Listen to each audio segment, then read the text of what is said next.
as a whole, is the team still playing for the coach? That, to me, is one of the two last lines in the sand that you have to draw before you jettison the guy in that chair. I think the guys were still playing for Brian Daboll. I don't think they quit. The other one is if you believe that the team has totally underachieved its talent level. Because even if you can't put a finger on why they have underachieved, if you wholeheartedly believe in the talent that's on the roster, and every coach has a responsibility, as Bill Parcells used to say, the primary responsibility of a coach, his number one job, okay, his number one job is to put his players in the best position to win. That's the deal. Give your players the best chance to max out and win games.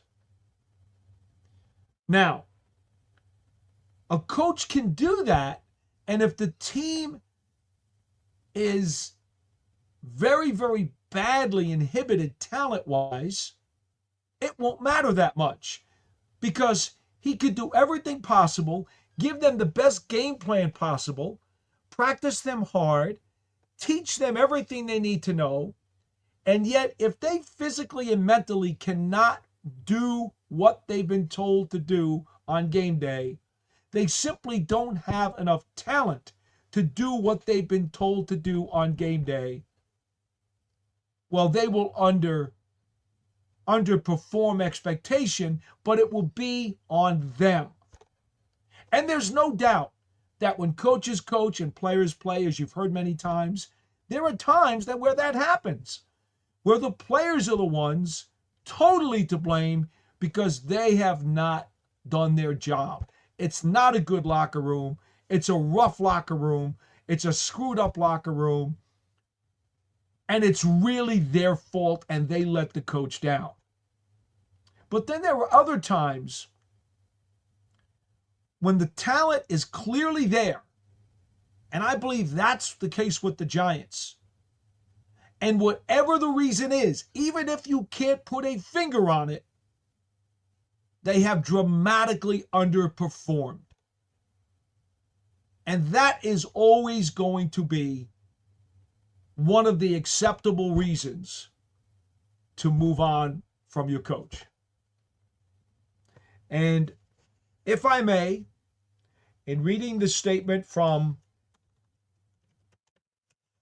the Giants' John Mara, co-president, co-owner, and president of the team, and of course Stephen Tisch, the other co-owner, also part of the statement, you will understand why I explained what I just explained here at the beginning of the program, because then I'm going to get to you guys, and we will discuss whatever it is you want to discuss about this move or about the game in Chicago.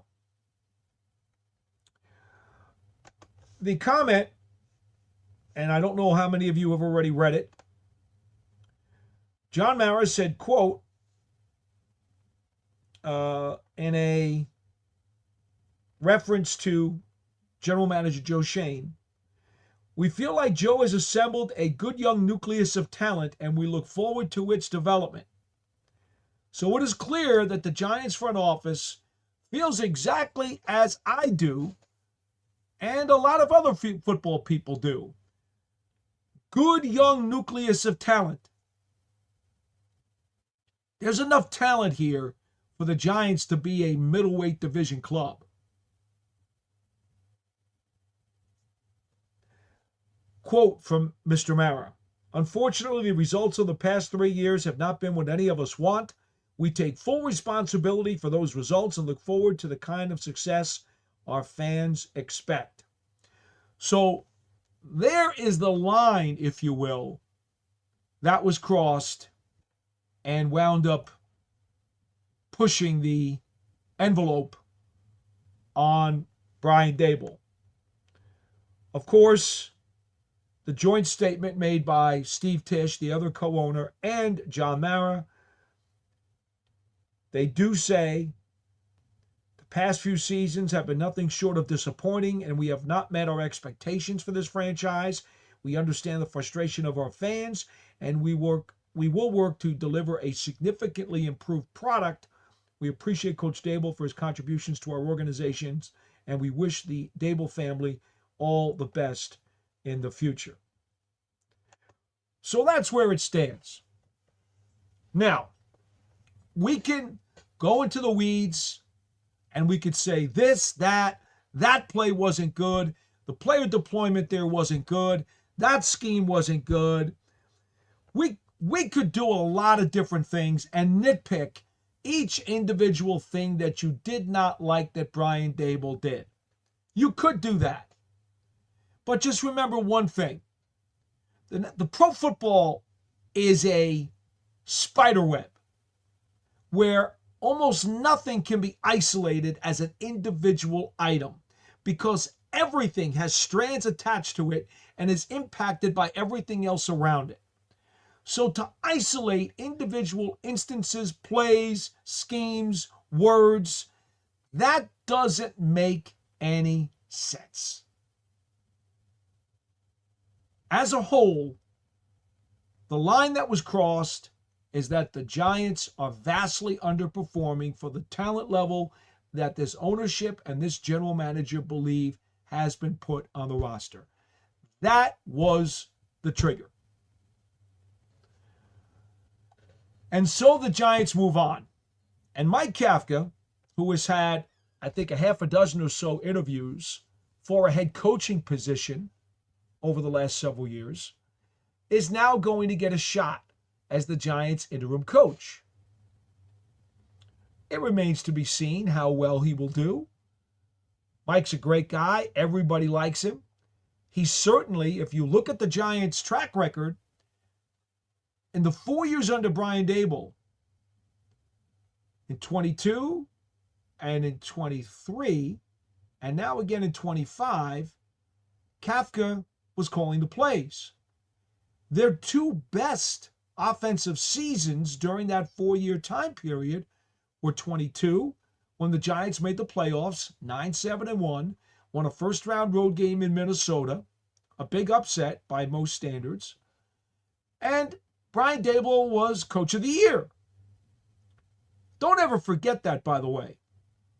I personally, as someone who covers this team, and enjoyed being right in the heart of the beast as the Giants made that playoff run and won that game in Minnesota. I was on the sidelines for it. It was a sensational time. It was an absolute pleasure. And surprising for sure that in the first year of the Shane Daboll regime, they would go that far. But it was an absolute joy to be around that team that year as they went to the second round of the playoffs. So I thank Brian Daboll for that, for sure. And his professionalism and his respect, personally, how he treated me one-on-one. But that's not to your interest, I understand. I simply offer that. Back to the point. Kafka had the Giants offense in the middle of the pack in 2022. He's got them in the middle of the pack again in 2024. So there was clearly some evidence there that he has the ability to put a competitive offense on the field. How he will do as an interim head coach, I don't know. He's never been a head coach before at any level. So I can't say that this is going to be good or bad. It's an incomplete, unknown grade. What we do know is that in his 5 years as an offensive assistant under Andy Reid with the Kansas City Chiefs, he was part of a very strong coaching staff, one that won a Super Bowl while he was there. So he does have a ring and does have the experience of being a world champion. We will see how well that serves him as he moves forward. I would expect he will continue to call the plays. Shea Tierney is the Giants' quarterbacks coach. I don't think they will elevate him to offensive coordinator. I don't think he will be given the assignment to call the plays. I think Mike Kafka is probably going to have to do double duty. Now, I don't mind telling you, because I will never backtrack from anything I've said, philosophically, I have never been a fan of a head coach calling his own plays. But I don't think Mike Kafka has much of a choice in this case, because the fewer moving parts you have, probably the better off you're going to be. So I suspect he will handle both duties. I certainly don't think that he's going to hand off the duties of the play calling to Shea, because if there's one thing we do know, is that if a guy wants to be judged, and this is simply a generic statement, but I think it applies here. If a guy wants to be judged on an experimental basis, which is what's going to happen now as the interim head coach, he'll want to be judged on the complete body of all of his talents. And if he proves that he can handle both jobs, it only enhances his ability to potentially land the job. Or for that matter, enhances his value if he winds up going somewhere else. So I think it makes sense for Mike to try it, because he really has nothing to lose here. He's already proven he can be a solid offensive coordinator.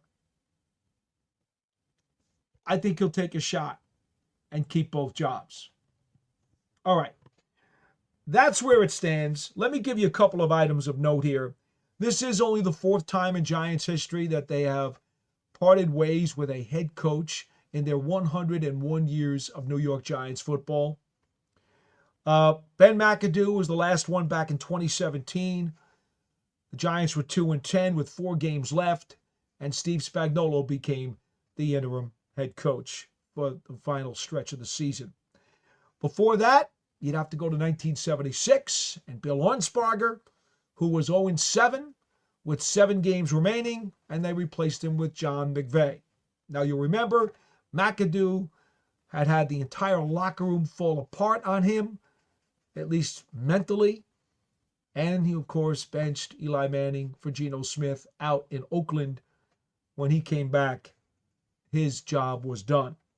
Hornsparger, we know what happened there at the old Giants Stadium, victimized by the Joe Pisarcik fumble, which cost them the game against the Philadelphia Eagles. Bad situation. But, as we know, Giants rose out of the ashes because they hired George Young, 79, and it all turned out good after that.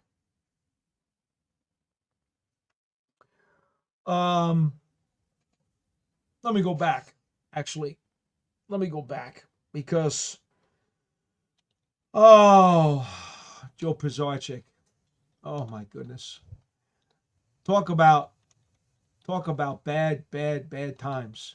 When you say the Giants are in bad times now, think about those.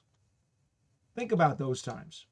Leroy Andrews, back in 1930, was fired with 2 games left in the season. There was a dispute amongst him and his all-star players. Benny Friedman and Steve Owen wound up taking over the team, even though Andrews was 2-4 at the time. Okay? And by the way, I want to reverse myself as I'm going through this list. McVay, of course, was with the Pisarcik Philadelphia fumble. Hornsparger had been fired. McVay replaced Arnsparger. Then McVay was the one for the Philadelphia fumble. It has been a long weekend, folks. I literally got 2.5 hours of sleep over the last 3 days, so I do apologize for that. Yeah, Arnsparger was 0-7, though, and with 7 games to go, as I read my scribble, in 76, they brought in John McVay. All right. So, no, I'm reading my scribble incorrectly again. Arnsparger was fired at 0-7, had 7 games left in 76. They brought in John McVay. Then was the Pizarczyk fumble. I got arrows and curls and circles written all over this scroll. I should just go by my memory. It's a heck of a lot better than reading the scribble that I'm looking at now. Anyway, forget the scribble. Done. So that's where we're at right now. Okay? We could talk about whatever you want to talk about. You could call me up. You could give me a video call if you like. We'll take them all. And we're right here looking at your chats. Uncle Brutus the Mayor starts in and says, hey, Paul, great way to sum up this change. Matthew Bauer says, Paul, looks like there's an issue with YouTube Live. It still shows as upcoming. Okay, I believe it has been corrected. And there's the new link for the video. Apparently there was an issue, but that has been fixed. Mark Robotham says, hey, Paul, I'm glad they are giving Mike Kafka a chance. You know, one of the good things about Mike Kafka, he was a star quarterback, obviously. You guys know that at Northwestern. Had a half a dozen years in the NFL, mostly as a journeyman backup, and then went into the coaching ranks. Mike does understand offenses and the quarterback position very well. He's a very personable guy, and he's a very smart individual. And he's football smart, too. And he's a very methodical, calm, professional personality. I will say this also about Mike. Even though at times he's been in tough spots with some of the heat that the Giants' offense has taken over the years, he's also handled things very, very well. So let's see how it works out. I just hope for Mike's sake, I really hope for his sake, that if he does take on both jobs at once, that he gets as much advice from Andy Reid or any of the other people he's worked with in the past and is able to implement that. Because, you know, the Giants don't have a bye week for another month until after the Patriots game. Their bye weekend is December the 7th. And, you know, that would have been more advantageous for him. But sometimes you don't get to pick the timing of your opportunity. It just comes. And so you're going to have to just try to make the best of it when that situation arises. Armand Duda says, all the respect in the world to Coach Daboll. Thank you, and I wish you all the best. Once a Giant, always a Giant. For sure. Understood. Chris Spires says, why they keep the GM and not the coach? All right. I can give you a little bit of an answer on that one. We already discussed the quote from ownership. They believe the talent is definitely an upper weight class to where the Giants are. I kind of think that I explained why this has happened. One of those two very critical lines was crossed. Now, I did a little checking. 26 of the 53 players on the Giants roster this morning are in their 4th year of pro football or less. 8 of them are in 10-year pros or more, but only Winston Kreider, I think for sure, would be coming back to the team next year. Kreider's the long snapper. Jameis Winston as a backup quarterback, not making a great deal of money on the pay scale. So I would say, you know, many of these older players who are on the other side of the ledger probably won't be back next year anyway. So that will greatly reduce the Giants' average age. So it is a fairly young team that should have an awful lot of upside. I looked at the 2022 team that made the playoffs. They have 15 players still on the 2022 team. Gano, Kreider, Gillen on specials. Slayton, Robinson, Azudu, Bellinger, Thomas, Neal on offense. Lawrence, Thibodeau, Belton, Davidson, Flott, and McFadden on defense. That's 15 players still on the team from the 2022 playoff team.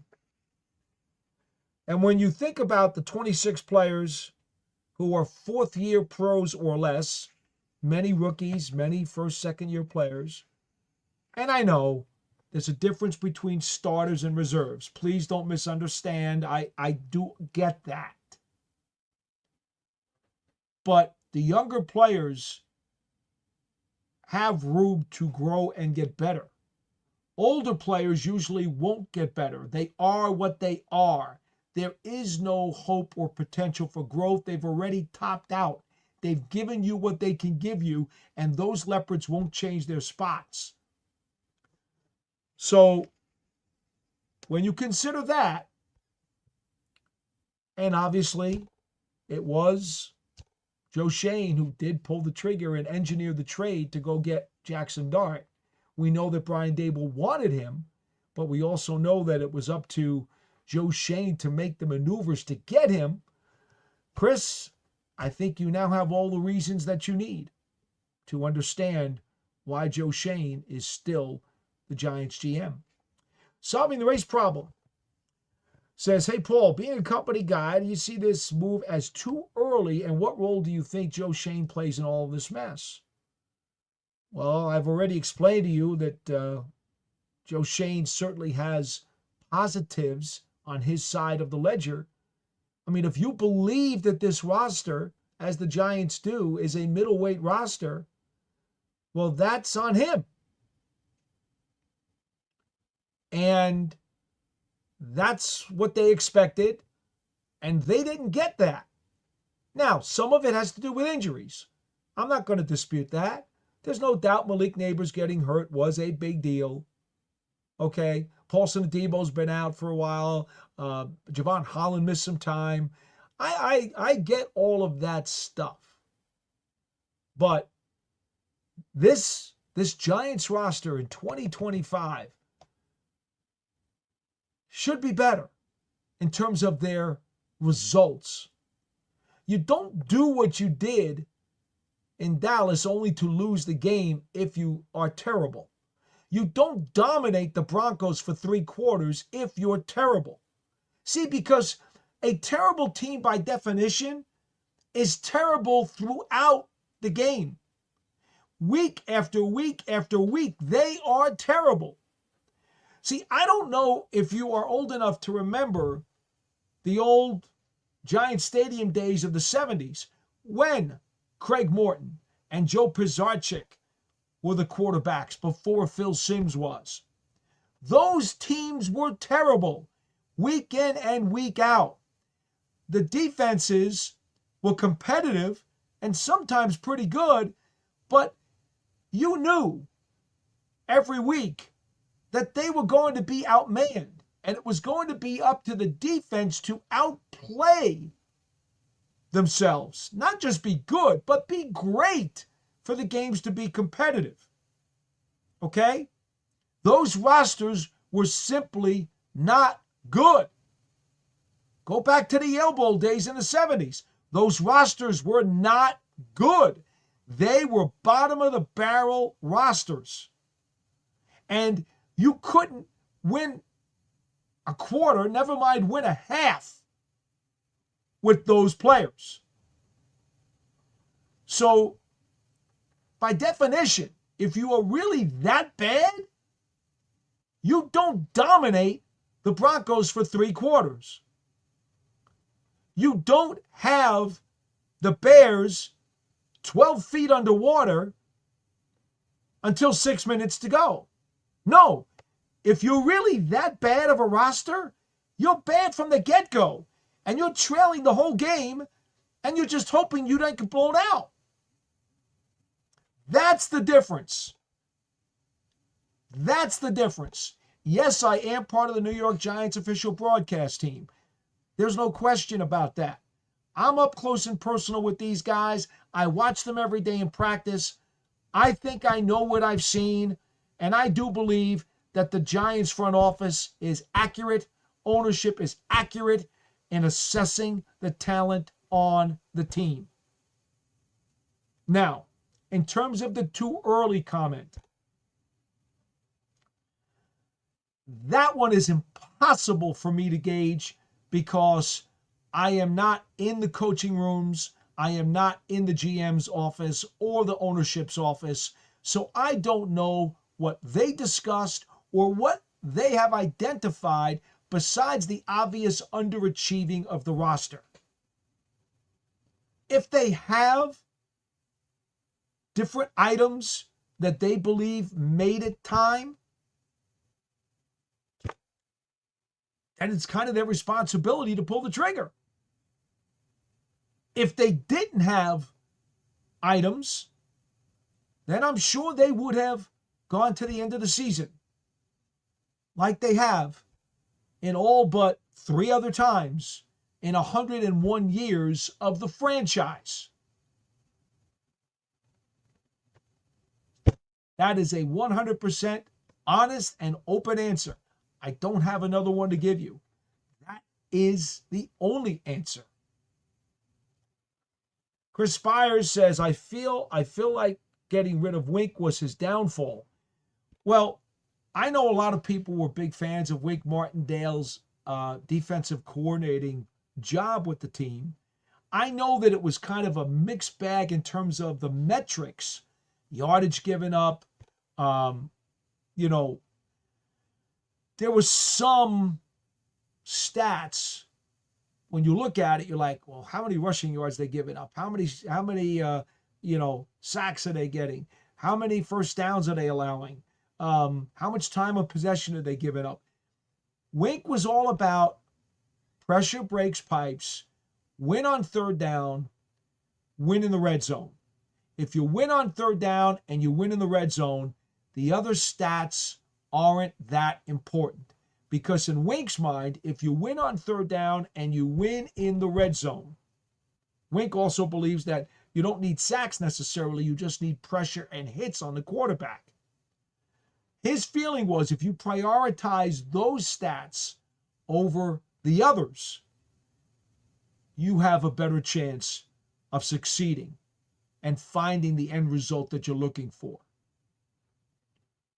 Now, there was clearly an issue with Mick Martindale, who lost his cool and lost his temper when Brian Daboll had made a move to dismiss a couple of assistants who were on the defensive side of the ball.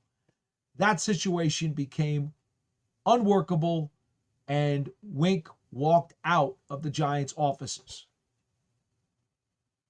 So, be careful when you say get rid of Wink. Wink walked out on the Giants, left the office, went to the airport, and flew out. Would it have been maybe better if both of those guys had approached things differently and found a way to potentially work together longer? Maybe it would have. Maybe it would have. But I do understand your point in that, philosophically speaking, Shane Bowen and Wink Martindale are very different in terms of what they emphasize and what they're trying to do with their defense. And the end result so far under Shane Bowen defensively has not nearly been good enough, because it is that side of the ball that has dramatically failed this team. That much is pretty evident. And that goes by any metric or stat that you want to pull up.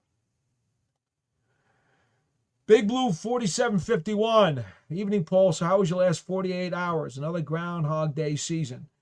Well, as you heard, I was trying to read through some of my scribble before, and I was butchering some of my history lesson because that's how gassed I've been.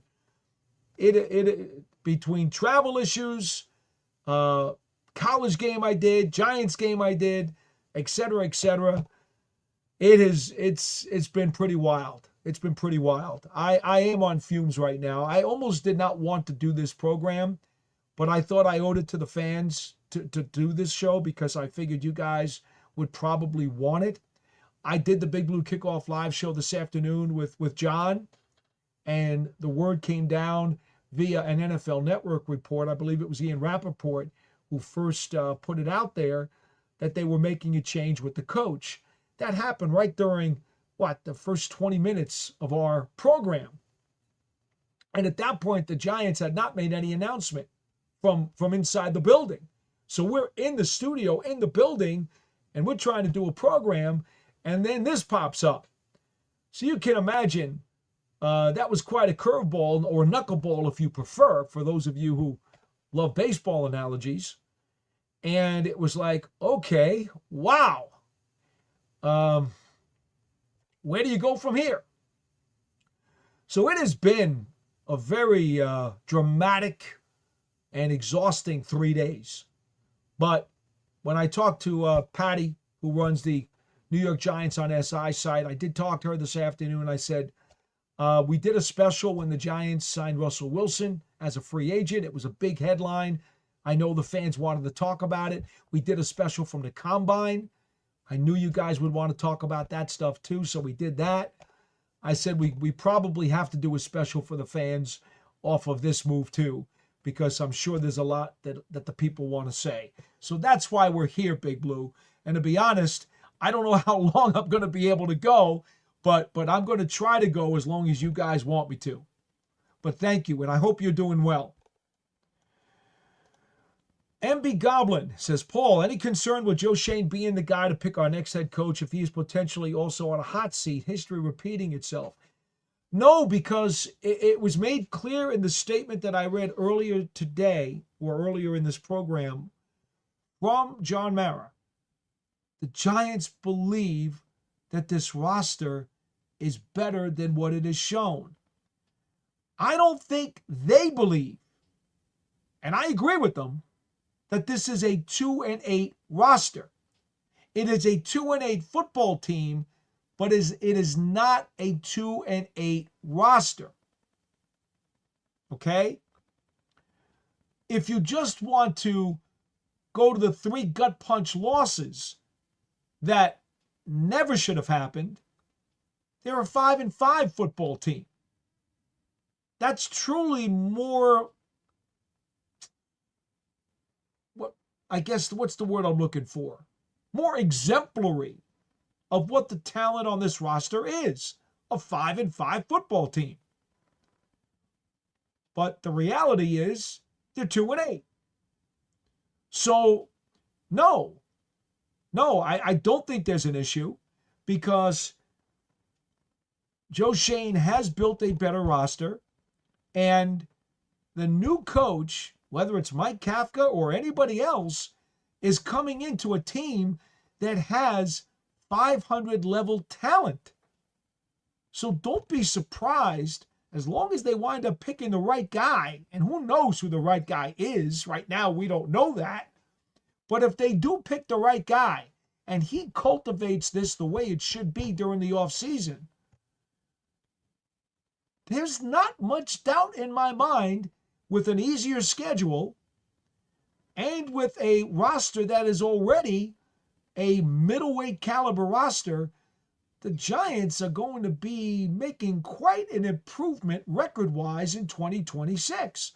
I think they will be a surprise turnaround team. Armanduda talking about the magical upset over Minnesota. Sure. B Solo 47 says, I think there could be a problem if we will probably have to extend. And I'm not 100% sure what he is referring to. Armand Duda says, didn't Kafka get the assistant head coaching title to keep him with us when he was being interviewed by other teams. Yes, he eventually did get that promotion. That is true. That is true. And once again, as we sit here today, he's now the interim coach, and he's got 7 games to not only put his best foot forward, but his best 2 feet forward to see if maybe he should be the next guy.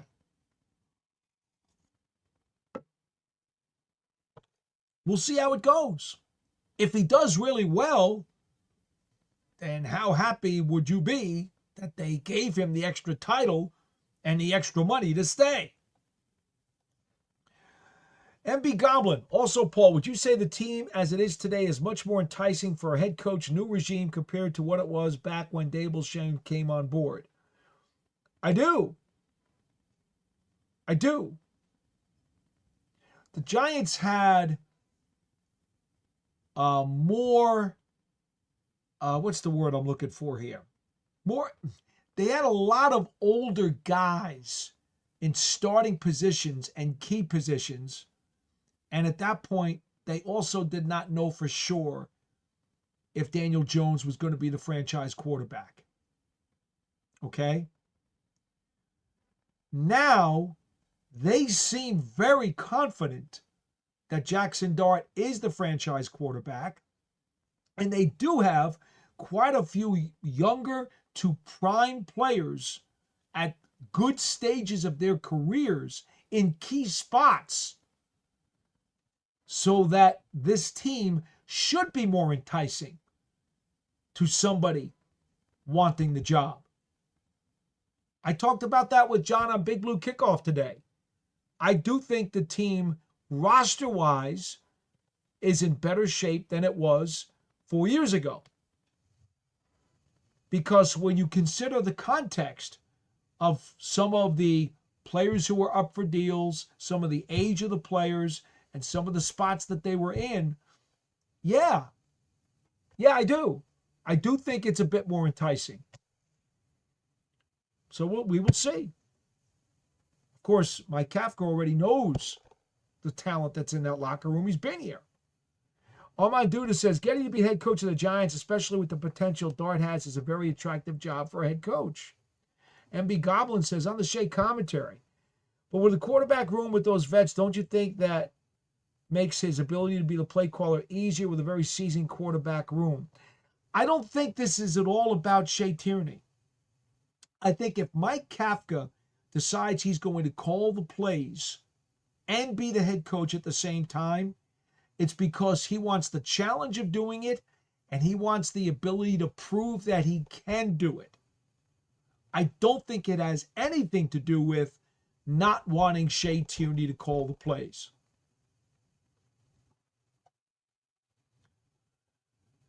Big Blue comes back and says, let's give Winston the start if Dart is not cleared. We talked about earlier today as well, that same topic with John. My feeling is this. Since the season is virtually washed at 2-8, I mean, it would take a Herculean turnaround. I do think that I would probably start Jameis Winston if Dart is not cleared from the NFL's concussion protocol.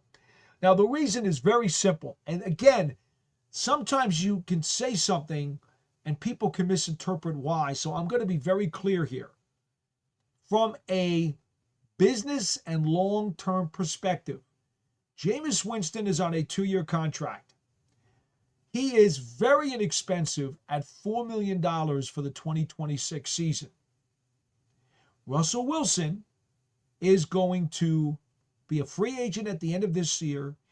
He will either retire or decide to go somewhere else.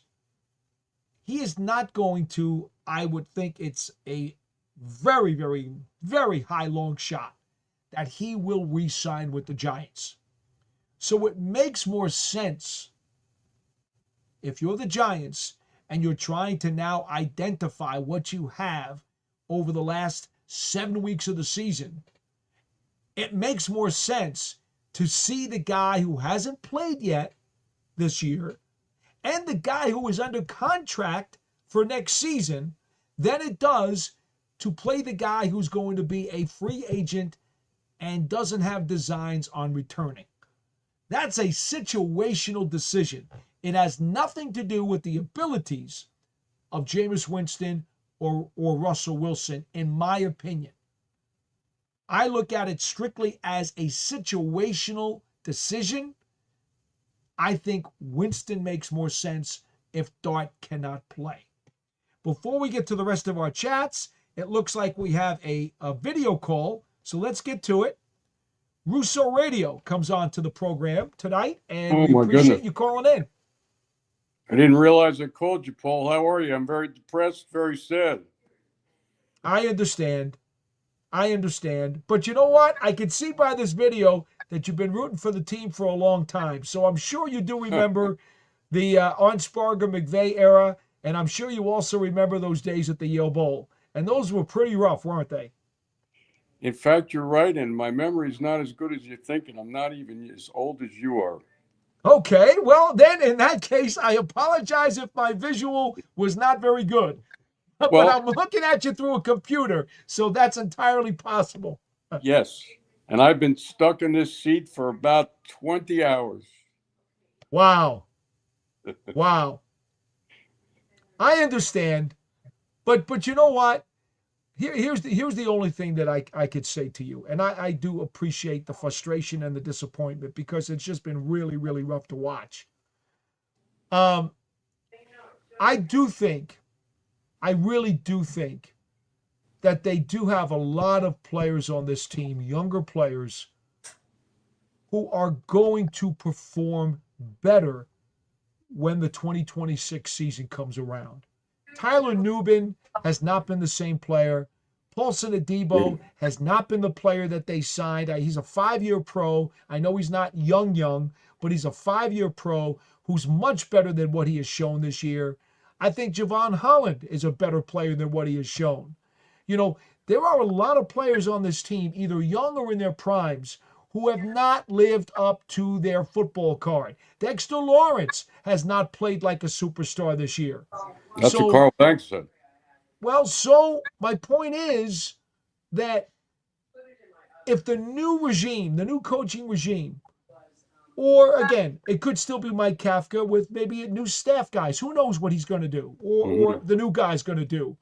The point is there are players here who have a lot to offer and a lot to give. And for whatever reason, they haven't done it this year. But it's not like you got to clean out all these players and get a bunch of new guys because, look, with all due respect, let me give you a good example. Do you remember a few years ago when the Giants had Ure Unga playing middle linebacker? Kind of.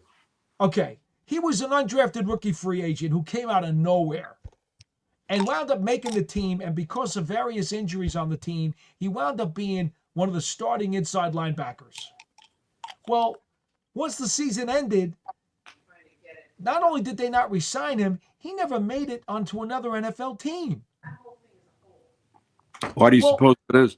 You know, the Giants have had players like that on the team in recent years. Guys who were retreads, who were on their last legs, or guys who barely made the team and weren't able to stick around in the NFL when the Giants got rid of them. That tells you something. When you make your cuts or at the end of the season, you let guys go and other teams are not ringing their phones to go get them. That tells you that you did not have a tremendous amount of talent on your team in the first place. True. That's not where the Giants are today. I agree with you, but to your point, a lot of these guys in their second year or third year haven't really performed to what we would like. I'm thinking immediately of Banks. Then again, there's Flott on the other side of the coin who's overperformed what anyone expected. But I guess given all the first rounds, given the talent level, it's hard to comprehend how far south this whole thing has gone. I was expecting, as I'm sure you were, I watch your Big Blue Kickoff regularly. I was expecting to to have a defense that was going to rival the LT days, Banks days. Well, that might have been a little much, Russo, to be honest. Yeah. I got my Bad Fellas T-shirt, though. I got you. Yeah, man, it's pretty cool. I watched Carl Banks wearing it. I don't think he was on with you, but yeah. I was. I guess I was fantasizing, but it felt like I don't think you were wrong though, because if you watch the Chargers game and you watch the Eagles game, yes, those are two pretty good teams, right? I was in a coach's club, man. Were you there? I was there, and the Giants handedly beat both of those teams. Yes, it was orgasmic on the Eagles night. Okay, now, Russo, here's my point. If your team is terrible and you're void of talent, you can't do that. No question. You're not capable of pulling off those upsets if your roster is not good enough. That's why I was fantasizing, Paul, because I watched that Philly game up close, and I was sure we could beat anyone in the NFL, at least on that night. And that is why, I mean, even the Kansas City Chiefs game, they were very competitive in the Chiefs game. Yes. For most of the night. And the Cowboys game and the Saints game. All right. See, so here's the point. You've seen enough football, enough of quarters, if you will, enough of snaps, if you will, to know that this team has the talent. No doubt. And that's what this organization at the moment is hanging its hat on. They've seen enough of tape to know that there is talent there. And they just need to figure out who or what is going to get that talent out on the field on a consistent basis. Exactly. And as I mentioned at the top of this program, that is one of the two lines in the sand that when you cross one of those two lines, that usually triggers a coaching change. Mm-hmm.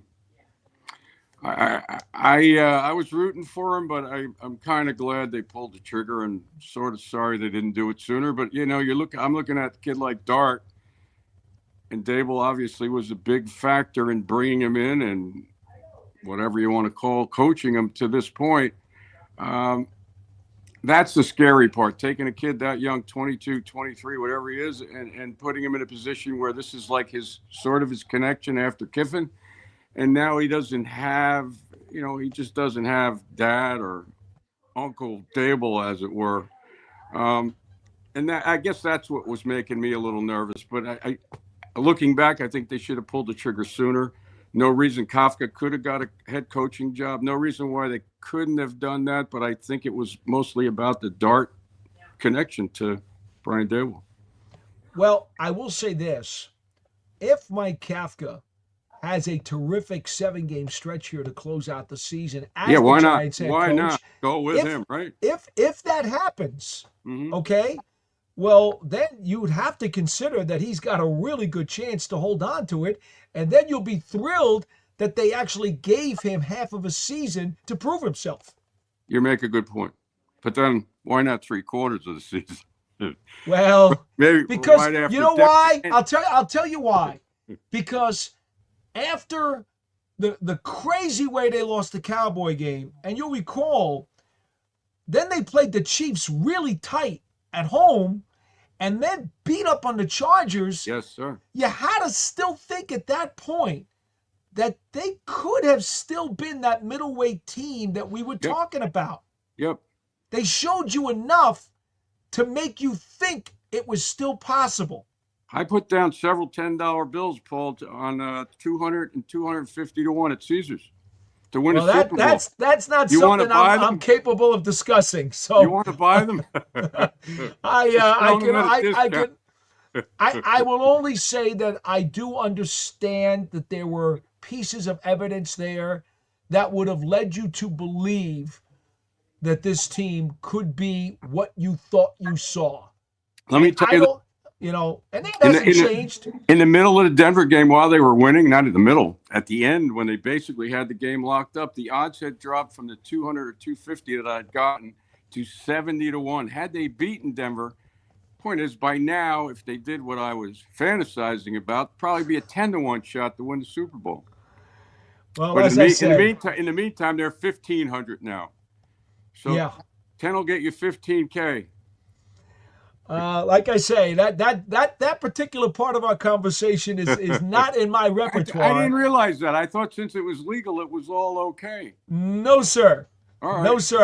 I cannot get into that type of conversation, but I can certainly discuss your confidence or lack thereof in the team in a given week. Let you know, I also had the Yankees. So you and I are on the same page of a lot of things. And I didn't cash either ticket, as you know. I understand. But anyway, I look, I don't know if anything that I've said tonight has helped make any sense out of this for you or made you feel even the least bit better. Well, I But feel I better hope, just seeing you out here because I know how much passion you have for this team. yeah, well, More than I. And I a longer appreciate it. paying dues longer than I have. So it's good to see your face. Thank you, my friend. I wish you could come back on the program another time. Yeah, I'll certainly call you. I can't usually get through. I have called. I didn't even realize I'm calling. I'm on an iPad. I didn't know I had the ability to do this. But anyway, thanks, Paul. Thank you so much. We'll have to chat. We'll have to chat. Watch out for my name. And I'm going to be in the Coaches Club next week. Come and see me. We're going to see the Packers. We're upsetting the Packers. Here, Dart's going to play. Dart is coming out of concussion protocol. Oh, I love the attitude. I appreciate it, my man. And remember, down at the, if you're in the Coaches Club, remember, if you come out to the rail, I'm usually down there in midway through the fourth quarter as I get set up for post-game stuff. So don't be afraid to say hi and yell out, okay? I didn't realize that. This is going to be my sixth game. I'm going to have to try to find you. I'm in 113 and this week 114. Excellent. All right, sir. All right, you be well. We'll see you down the road. You too. Thank for the so much. uplifting conversation. All right. There you go. See, folks, it's not that hard to get up into this program and be part of it, either audio or video-wise. He didn't even realize he was doing a video call, and he popped in, and it was so nice to have him. I love talking to people.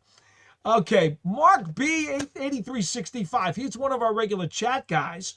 He says, good evening, good people. Hell of a day. I'm more concerned with the locker room losing coach mid-season. Play calling will probably remain the same with this roster. A lot more football left. Just win. Well, Mark, I will say this. The Giants offensively, under Jackson Dart specifically, but for the season, they're a middle-of-the-pack offense in terms of all of the different metrics, first downs, average rushing, average passing yardage. Where they were short, okay, they've had a number of red zone problems earlier in the year, which Jackson Dart actually turned around and got the Giants into a good red zone situation. Let me see here. Do I have? Oh, I didn't have. I already put the breakdown over in my other book. But Dart has done a sensational job of not only boosting their third down percentage, but boosting their red zone percentage. So the one problem where the Giants are still, lower third is in point production. And, they've had a number of situations. In fact, let me give this to you because I can call that up on my other computer as we sit here. My chart, you guys all know about my scoring drive chart. Remember, I say if a team gets to the other team's 30, they are in the scoring zone because everybody knows a 48-yard field goal is practically automatic in the NFL today. So in the scoring zone, the Giants this year are now at 44 trips into the scoring zone. They have 12 field goals made out of 13 attempts and have 20 touchdowns. So that's 32 out of 44 times when they've gotten into the scoring zone, they have come away with points. That's 73%. Now, they've also fumbled the ball away twice, had an interception once, lost the ball on downs 7 times, and had to take a knee once. So that's the breakdown on the scoring zone for the Giants, and it has been much, much better since Jackson Dart came into the lineup. So if you are understanding what I'm telling you, Mike Kafka as the play caller, much like he was in 2022, has done a solid job with this unit. And consider that Malik Neighbors is not even in the lineup. Gone for the season. Think about that. And now Cam Scatterboo is gone for the season. So if you put that all together, you kind of have to feel like, hey, you know what? The offense is still in pretty good hands. Isaac Moore, 1242, says, I'm glad we moved on from Daboll. Josh Soul, 357, 2.5 hours of sleep. Hope you get some good rest. I hope to do so tonight. I will tell you this. The best thing that happened over the last couple of days is that the New York Knickerbockers are on a roll. They are 6-3, folks. And Mitchell Robinson, my goodness, what did I see on the stats this morning? He was plus 40 in only, 17 or 18 minutes last night against Brooklyn, which is the first time that's happened in NBA history, the most prolific plus-minus score inside of 18 minutes of action in a game. Oh, yeah, the Knicks are rocking and rolling. And right now, the New York Knickerbockers are the only team in this market that's electrifying this city right now. So jump on board while you got the chance. They had that little 3-game losing streak, but they fixed that. They are 6-3. You want to smile, you want to get excited, you want to have some energy, feel good, enjoy the sunshine. The New York Knicks, baby. Get on board right now while you have the chance. Isaac Moore, 1242. He just hasn't done enough or won enough. Obviously talking about Brian Daboll. Also says, I also think Winston has to start. Yes, I just think that's what makes the most sense.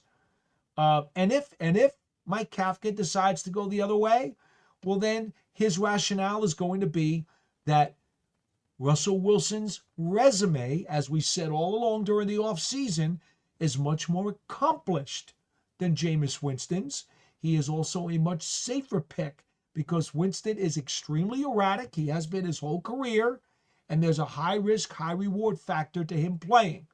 So I would understand anybody who said to me, based on football resume, why you might want to play Russell Wilson over Jameis Winston.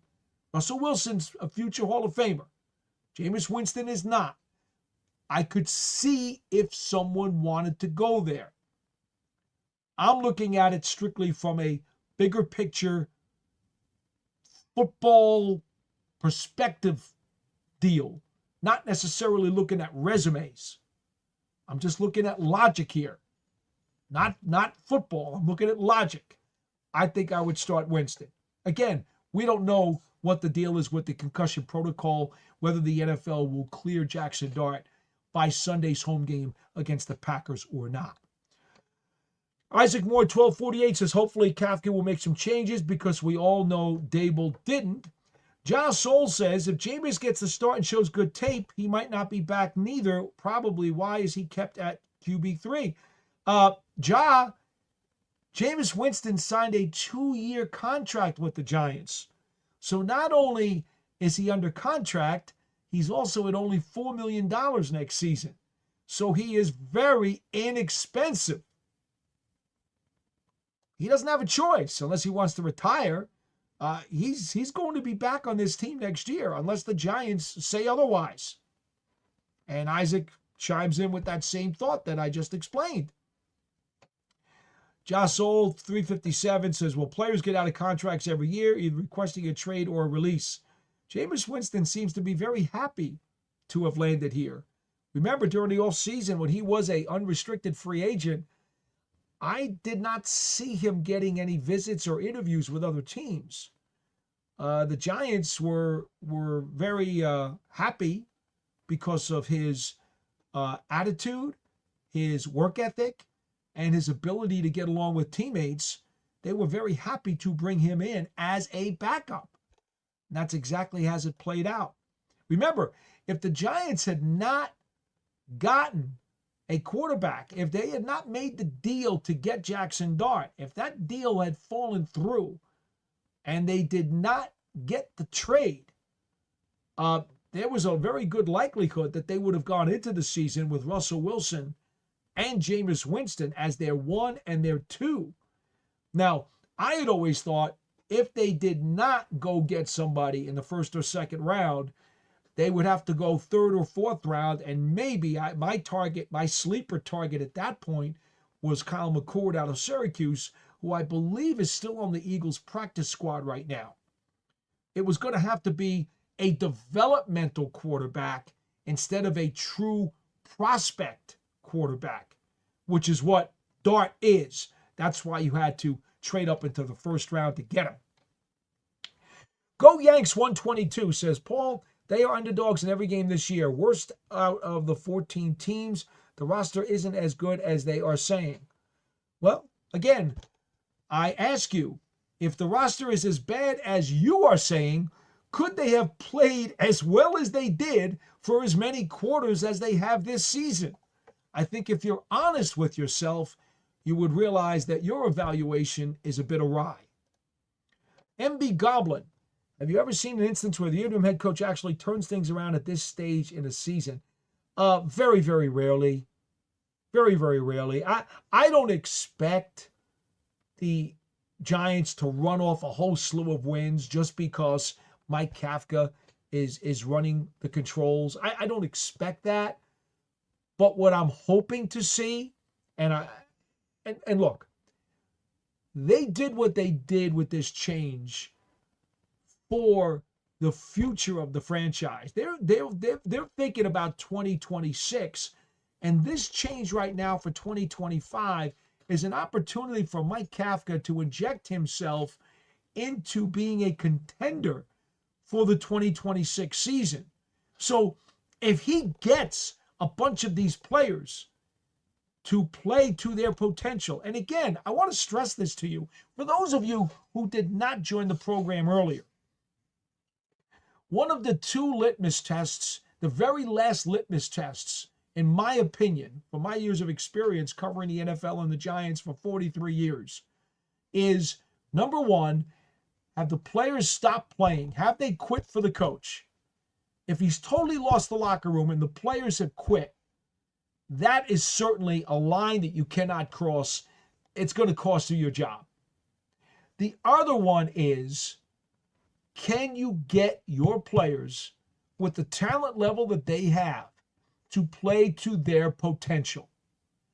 Because that's the number one job of a head coach. So reminded Bill Parcells to me many, many times back in the 80s when I covered that team.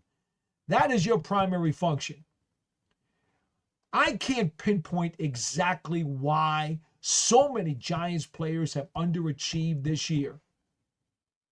But as long as you believe that they have underachieved and that the roster is good enough to be a middleweight roster and they're playing like lightweights, well, now that's a second line.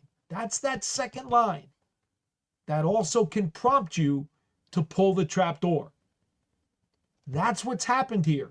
The Giants' statement from John Mara earlier today made it very clear. And I don't want to read the whole thing again, but for those of you who have joined late, I will go back and read one phrase that he did mention, which points you right to that second line that I just talked about, that second potential opportunity to pull the trapdoor. And it reads as follows.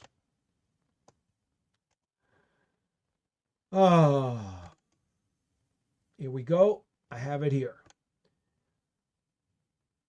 And it refers to Joe Schoen as the GM. We feel, this is John Mara now, we feel like Joe Schoen has assembled a good young nucleus of talent, and we look forward to its development. Unfortunately, the results over the past 3 years have not been what any of us want. We take full responsibility for those results and look forward to the kind of success our fans expect. The first statement regarding Joe Schoen and the good young nucleus of talent. That's the key phrase. There is a belief in the building that the roster is at least a middleweight team. And there is development there on some of the younger players that could even reach more than middleweight status. Look, after last season, Tyler Nubin and Drew Phillips looked as though they weren't just going to be solid players. They looked as though they could be really, really good players. Those are two of the guys who have certainly not played to their potential this year. Tyler Nubin, to me, was an all-rookie caliber player, and so was Drew Phillips. This year, neither guy has played anywhere near his potential. If those guys play to their potential in 2026, well, that's 2/5 of the secondary, if you include the nickel as part of your starting secondary, that are going to be a whole lot better than they were this year. If Tate Banks would just play to his potential. Heck, when he was a rookie, he had so many flashes, you thought it was the 4th of July with the amount of flashes that he was putting out there. Whole ton of fireworks. He was a good young rookie player who was terrific at Maryland and deserved to be a first-round draft choice. But what has happened over the last 2 seasons? He has underachieved and underachieved badly. Been maddeningly inconsistent. Could you imagine, whatever the disconnect is, whatever is going wrong, if they could get that part of the thing cleaned up, all of a sudden you've got Banks, you've got Phillips, you've got Nubin, all as ascending players who could help make this a really terrific secondary. You get Paul Dottino to play like he did with the Saints. Now you got another really great corner on the other side. You get Javon Holland to be more of the player he was with the Dolphins. All of a sudden, you've got 5 guys in your starting secondary who are really good. The only guy in the secondary who has played up to his football card and maybe better is what Russo Radio mentioned 10 minutes ago. Cordell Flott. He has maxed out. He has gone above and beyond. He has properly developed and is playing like a good NFL corner.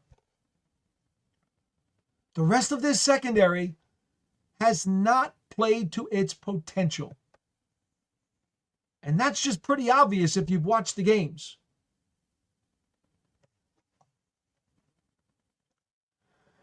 Isaac Moore says Winston is a team first guy. Yes, that is true. He certainly is. Big Blue 4751 is Harry Carson, captain for life. Told the offense when he was coming off the field, tried to hold them for 3. Oh, the 70s. Yeah, exactly. I mean, heck, you guys, I know I'm gonna shake some really, really delicate memory banks here. But do you remember when guys like Jim Stanky was your starting safety back at the old Giant Stadium?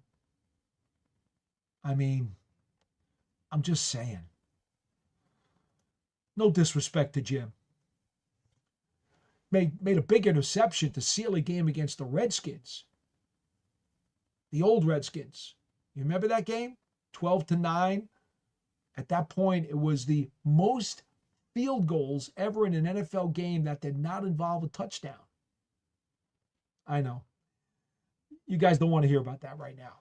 Josh Soul 357 says Isaac Moore, and that's why he didn't request a trade or release during the season. Off-season is fair game, especially how training camp went. I don't think there's a huge market for Jameis Winston is the point, my friend. During this past off-season, I did not see or hear of him going on any other visits. So there's really not a market there. He will not be asking for a trade. He's going to be part of this team. Baya love you? I'm not sure if Baya love just says I agree, and I'm not sure what you agree with, but hey, it's always good to agree. We love when people agree. Disagreements stink. Agreements, always good. Isaac Moore says, you could be right if Winston still sees himself as a starter, but he's been a backup for a while. That is correct. Jasol comes back and says he said in an interview earlier this season he still wants to be a starter and it isn't 32 quarterbacks better than him. He ain't lying, ha. Too good of a teammate to leave in season. He signed a 2-year contract. The team is not just going to cut him. And he has been, every competitor in the league always is going to have an itch to start. You want them to have that because you want them to be competitors. You want to know that they still have a fire that drives them. So if they get into a game as a backup, that they can go out there and produce at a high level. I know you might be the president of the Jameis Winston fan club and you want him to start somewhere where he could throw 30 touchdown passes again. I understand that. You're entitled. I hope you have a nice button that you wear around at the stadium, Jameis Winston fan club. That's great. Everybody down at the Giants really, really gets along with him and loves having him around. I'm telling you, I don't expect him to go anywhere. I'm not here. Let's see. Rodigamer with New York Giants 21-25. Would love to collaborate with the legend P. Let me know, sir. I'm not sure exactly what you mean, but I'm a very friendly guy. I love people. I know these days that's a pretty hard thing and pretty rare in these parts, but I do. I actually enjoy talking to people. I love talking football. What do we have here? Go Yanks at 122. Paul, how do they justify telling the fans that the quarterback was the only problem? The offense is the same except for Wilson. That was the plan heading into the year and they whiffed. Thanks. We have Dart. The Giants organization never said the quarterback was the only problem. I could tell you that firsthand. Joe Shane never said that. Yes, it's true that during the season, there were moments when Brian Daboll was very upset with the quarterback play. And I do remember him saying in a couple of post-game press conferences, yes, things change if you have good quarterback play. Well, that's what happens when you have good quarterback play. Brian Daboll specifically would focus a lot on the quarterback. He was a quarterback and still is a quarterback guru. So, he would use that as an example of one of the big picture things that was going wrong with the team. Obviously, after the first month or so of the season last year, Daniel Jones was so badly impacted by his surroundings and the context of what was happening that his play got so dramatically affected that he started to slide downhill as well. We all know how much I thought about Daniel Jones when he got here. I never stopped believing in him, and I'm thrilled that he's having an MVP caliber season with the Indianapolis Colts. But it is also true that the circumstances and the context around him were so bad that he did not play well. He was playing down to the context of his surroundings in the last month of his tenure as the Giants' starting quarterback. That is true. His play was deteriorating, and it was best for him and the Giants that he get a fresh start. But the talent had always been there. Always. Anybody who watched him knew it was there if they had any intelligence about pro football. Anyway, I hope that explains that a little bit better, because no one in the Giants organization, not the ownership or the general manager or anyone in the front office, ever said that the quarterback was the only problem. Never. So I think your initial premise fails, and so the rest of your comment doesn't have much foundation to stand on. I'm sorry. Isaac Moore says, Russ looks cooked really this time. The problem with Russell Wilson is always going to be, and it's more prevalent now because players have gotten bigger, stronger, and faster. He's only 5'10". If you push the front of his pocket and you get traffic in his face, he's going to have trouble. See, years ago when he was really quick, fast, and fleet of foot, he could always go sideways, avoid the pressure, find a passing lane where he could then make a throw while moving out of the pocket. Now, at this stage of his career, he's lost a bit of a step. He still has the arm, okay? And he certainly still has the smarts.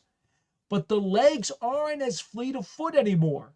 So when you get pressure to the front of his pocket, he doesn't have that extra quickness to get out of the pocket, avoid the rush, and get the open passing lane to throw the ball through. We told you this all summer on this program and the Big Blue Kickoff program, that if teams are able to pressure the front of the pocket against Russell Wilson at this stage of his career, that is going to be a bugaboo. Well, what have we seen? The Giants' interior offensive line has not held up for the most part when he was in games. They did during the Dallas game, and he threw for over 400 yards. He came in yesterday against the Bears, and the line broke down on him in the fourth quarter. And they allowed guys to get in his face. And he was not quick enough to avoid them or to find an open passing lane. And everything crumbled. The Bears knew that. So did we. So what did they do? They geared up and they started sending heat. And the Giants' O-line, which had been performing admirably for most of the game, had some couple breakdowns here and there in pass pro, really broke down in the fourth quarter. And that was the one time when they couldn't. They had to protect the front of Wilson's pocket to give him a chance to put the game away. They didn't do it. That's why the spiderweb, folks. The defense collapsed in the final 6.5 minutes of the game. There is no disputing that. You could definitely, if you'd like to, call them the primary culprits. But the offense did nothing to put the game away in the fourth quarter. They got down to the 1-yard line, second down. And then had 2 straight bad plays, bad resulting plays. They didn't block on second down. They didn't block on third down. They settled for a 19-yard field goal, which left 4 points on the board. Oh, by the way, they lost by 4 points. And they left 4 points on that drive early in the fourth quarter. And then didn't do anything with their final 3 possessions. I believe they got a total of 1 first down. And that was on a 11-yard scramble by Wilson on the Giants' final drive of the game. Because at that point in the fourth quarter, the offensive line crumbled. And the 2 back-to-back penalties midway through the fourth quarter were huge. Took the Giants out of field position. They were in Chicago territory. And then back-to-back penalties on Runyon and Schlotman put them in a huge hole back on their side of the 50. And if you didn't start worrying at that point, well, then you haven't been watching the Giants, because they were trying to cling to a 20-10 lead instead of doing what they needed to do and put the game away. Because even after they squandered the 4 points by kicking a 19-yard field goal, they still had a 2-score lead. And if they had just moved the ball, had a good drive, run blocked, pass blocked, and done something to drain more clock, the last 3 possessions combined were worth a total of 4 minutes of clock. Not good enough. They put the defense in a position where they could, with poor play, squander the game. You know what's like this, folks? If you spill a bottle of milk all over the kitchen floor, right? And then somebody walks into the kitchen without turning on the light and spills on the, falls and slips on the spilled milk. Well, yeah, they weren't paying attention. They didn't turn on the light. And so they're the ones who slipped. Well, that's true. Absolutely it is. But who spilled the milk on the floor in the first place? And set up a situation where that person could make a mistake and fall on it. Not to mention the shanked punt by Jamie Gillen during that sequence. That also helped out the Chicago Bears with good field position. You would have heard all of this stuff explained during my New York Giants game balls and gassers report that was filed earlier this morning. We do a game balls and gassers for the Giants for offense, defense, and special teams. It's about a 20-minute report, and it comes your way the morning after every game, where I break down each of the units. And I'll tell you the guys who did really well and the guys who need to clean stuff up because they didn't do what they needed to do. Isaac Moore, you are what your record says you are. MK, Coach Parcells. No, Isaac, again, that is the only mantra that Bill Parcells is incorrect on. I've mentioned that to you guys and on the other show a billion times. I totally disagree with that. Your record is not what you say you are, except for the NFL when they hand out playoff bids. For those purposes, that is correct. But not every 6-win team, not every 10-win team is the same. It's just not true. I mean, do you remember how many people were saying the Minnesota Vikings, who hosted the Giants in 2022, oh, that's a weak double-digit win team? You hear it all the time. Oh, that's not a really good 12-win team, or they're not a 6-win team. They can bite you. No, your record is not what it says. You are not what your record says. No. I'm sorry, Coach Parcells. You are at the top of Mount Rushmore for me, but it's just not true.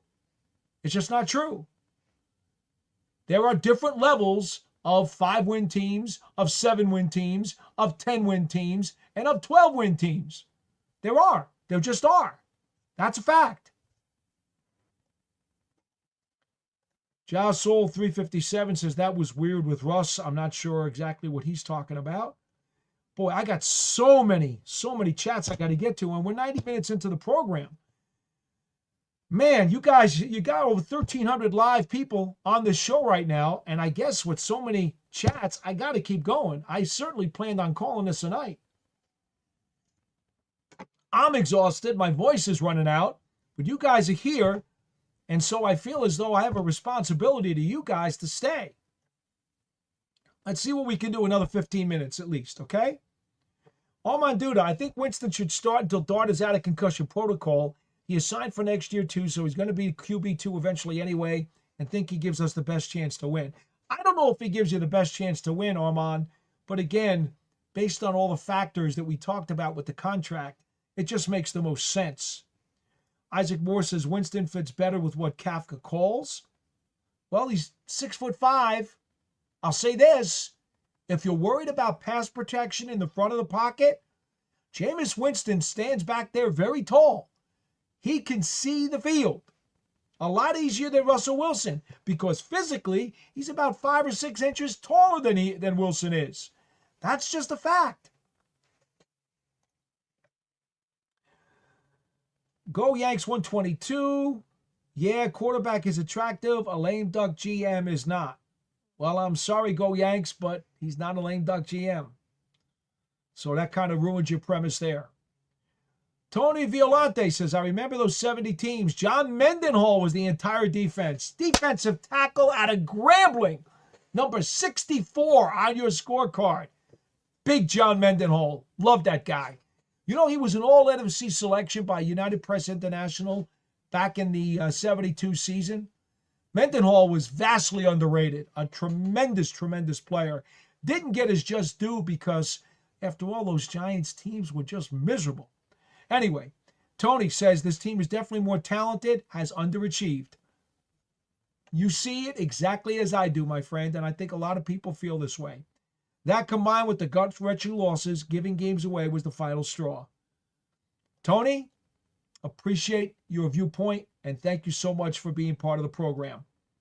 The big move. If Dart can't start, I want Winston in there. Let's see how he looks. Sean Jackson, 3203. Good evening, Paul. As Giant fans, how do we explain the steep decline from the fearless victory cigar-smoking coach of the year, Dabs, we loved in 2022, to the losing head coach who couldn't close games 23-25? That's the mystery. But see, Sean, here's the problem. If the Giants, if Coach Brian Daboll knew specifically what had changed and what was not allowing the team to reach its max or reach its potential, then he would have changed it. If the Giants front office knew, if the GM knew, if the personnel guys and the scouts knew, if the ownership knew, at some point during this 3-year slide, they would have gotten together and said, look, we need to do this, this, and this to fix these individual things that are somehow prompting this team to underachieve. And after 3 straight years of losing records, 6-11, 3-14, 2-8, it was clear, and I know injuries are a part of it. Do not discount that. But aside from the injuries, there are too many players that we've seen better tape on that have underachieved. Sean, I know I'm there all the time, but I can't even tell you what that is that made this happen. And obviously it reached a point where ownership felt, okay, this is a lot of years and a lot of games of underachieving. And so that line was crossed. And that's why it happened. You know, if every head coach who wins early in his career could find what it is that will allow him to sustain success, he'll be coaching for a very long time with that organization. Hence, Mike Tomlin of the Pittsburgh Steelers, who consistently, no matter how many players on the roster change, he consistently finds a way to get an awful lot out of that roster. Because even when the Steelers may not have been that good, he finds them in the wild card race. He somehow has a vacuum and sucks it out of them and gets them to play at least to their abilities or above.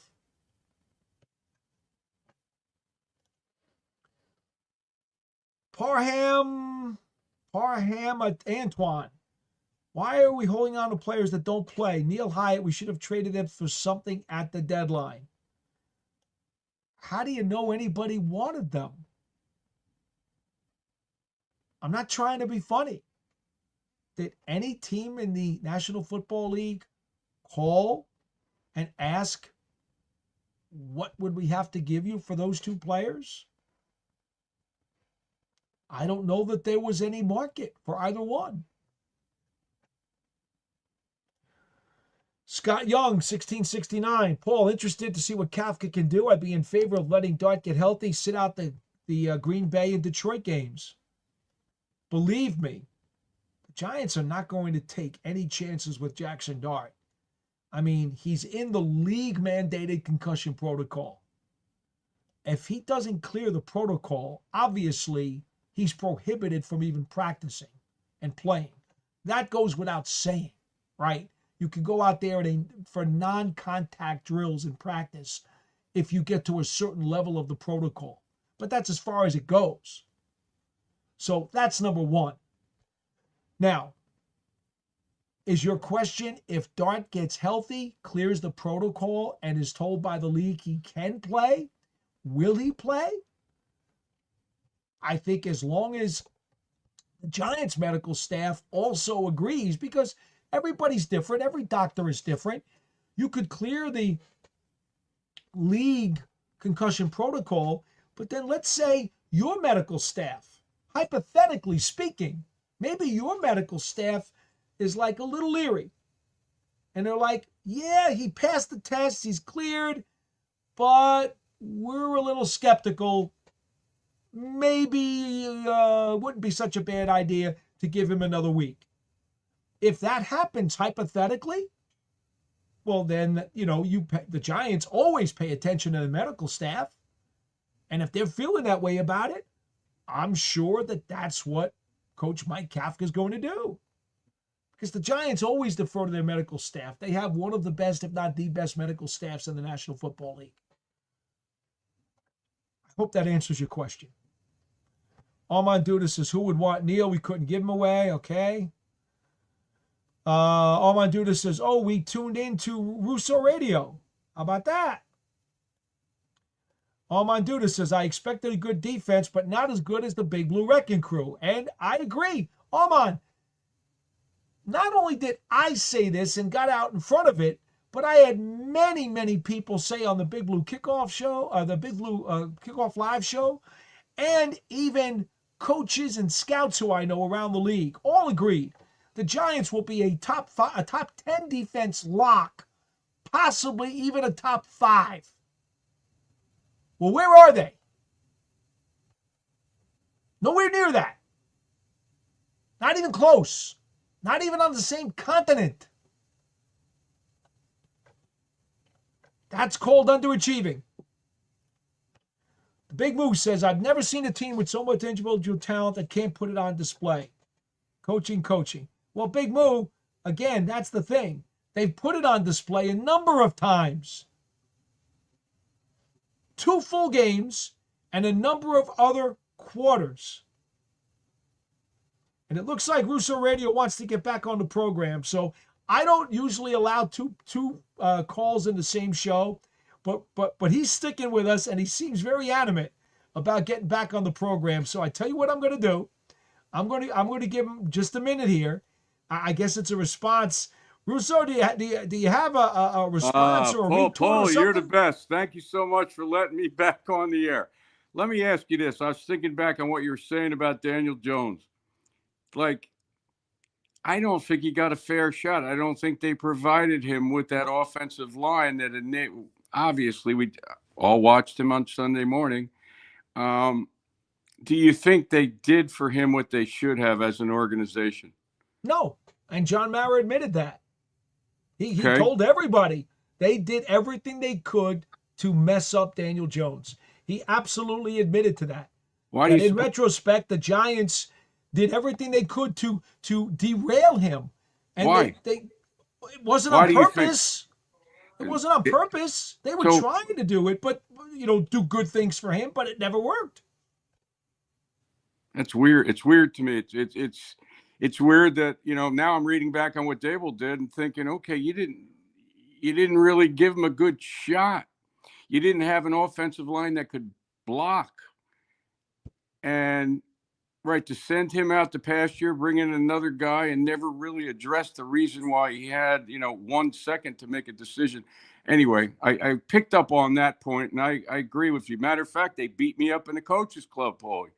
I was there with David Deal and David Tyree, and I said, can we just let Daniels throw 1 interception and let Malik drop his first pass before we start booing? And they booed me in the coaches club for saying that, if you get my point.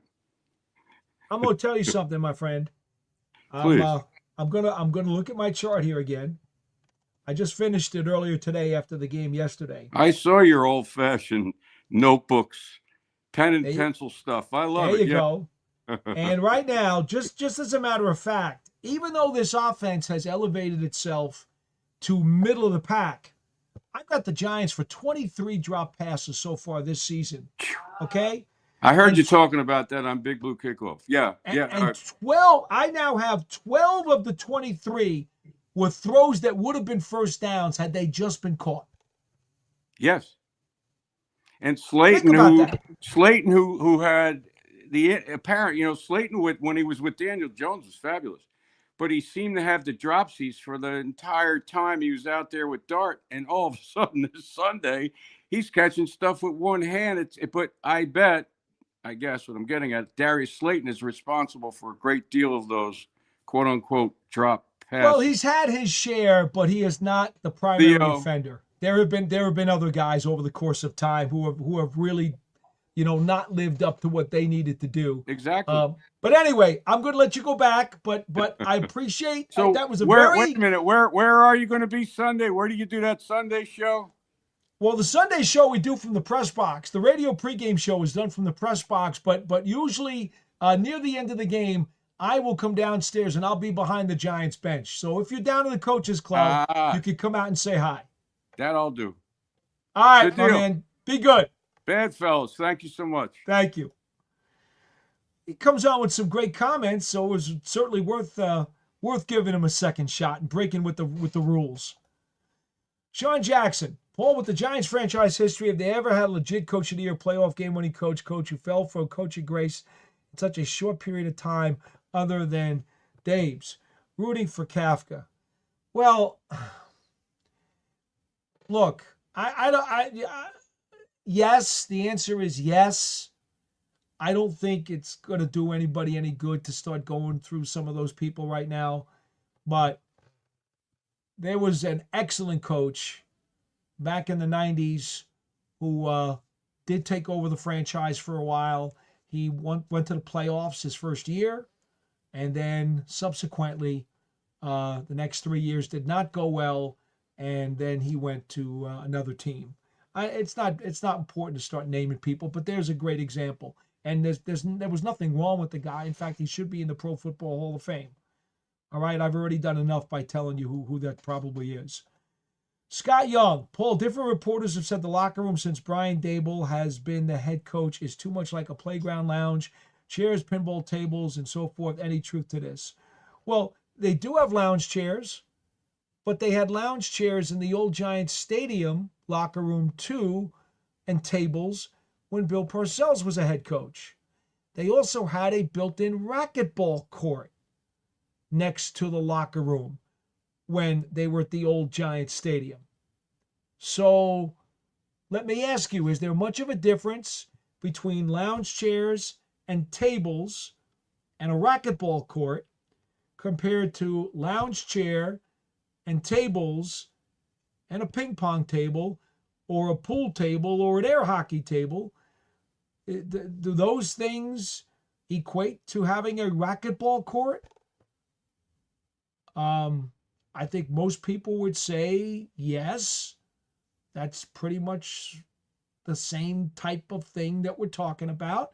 It's a fun recreational activity to bring guys in the locker room together. Now, I know Lamar Jackson decided to get rid of, the ping pong tables in the Ravens locker room. Okay, those things are fun for people to talk about because they have no other thing to discuss during their time in chatting about a franchise. It's nice water cooler fodder.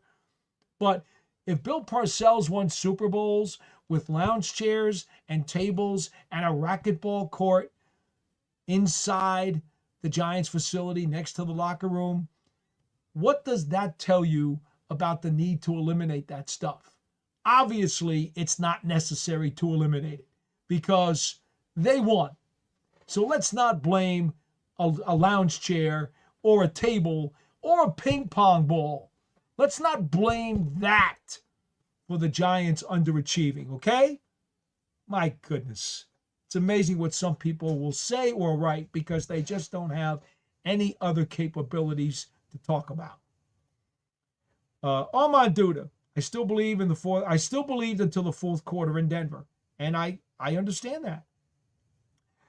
Paul, how prophetic was it in 22 when Mara told Daboll it's easy to go from Bono to Bozo? Yeah, turned out that way. Oh, my dude, I don't bet or play fantasy. I'm from the old school. Okay, I get you. Lip the Unknown Forces. I think Joe Shane should be fired, not choosing a head coach. He did nothing at the deadline, wasting roster spots, Neil and Hyatt. Plus, after seeing Hard Knocks, I don't believe in Joe's role opinion. Everybody's entitled to an opinion, and that's okay. I won't say anything about what you just said, other than you don't know. You say he did nothing at the deadline. How do we know? I don't know if he made any calls, if he tried to acquire something, or if anybody tried to acquire guys from him. Without bugging his phone or sitting in his office, I don't know that he did nothing. I don't know that. Now, that part I will dispute. Everything else you said, you're free to have an opinion, and there's nothing wrong with that. I tell people all the time, it's perfectly fine to have opinions. Just make sure that the factual part of your statements are correct. And he did nothing at the deadline is a statement of fact that you're making, and I suspect that you have no way to prove that. I also have no way to prove that he did make calls or that he did take calls. So therefore, it's best not to make the statement at all, because neither you nor I can prove or disprove it. Sean Jackson, 3203, says, in 2022, the Giants thrived on executing our coaching teams in close games. Paul, whatever happened to that version of Dave's? I haven't been able to find that version of Dave's for 3 seasons through Sunday.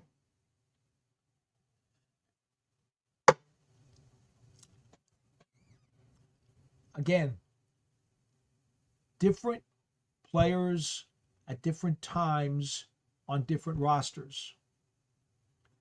Not everybody responds the same all the time.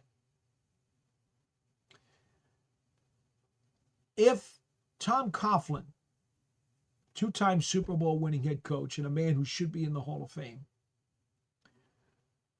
if Tom Coughlin, over the last few years of his career, when he was given a deteriorating roster,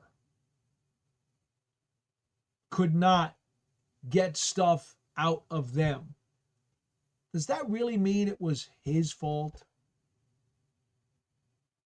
You see, I think maybe this is a good time to discuss this. And no one brought it up earlier, but I'll bring it up now.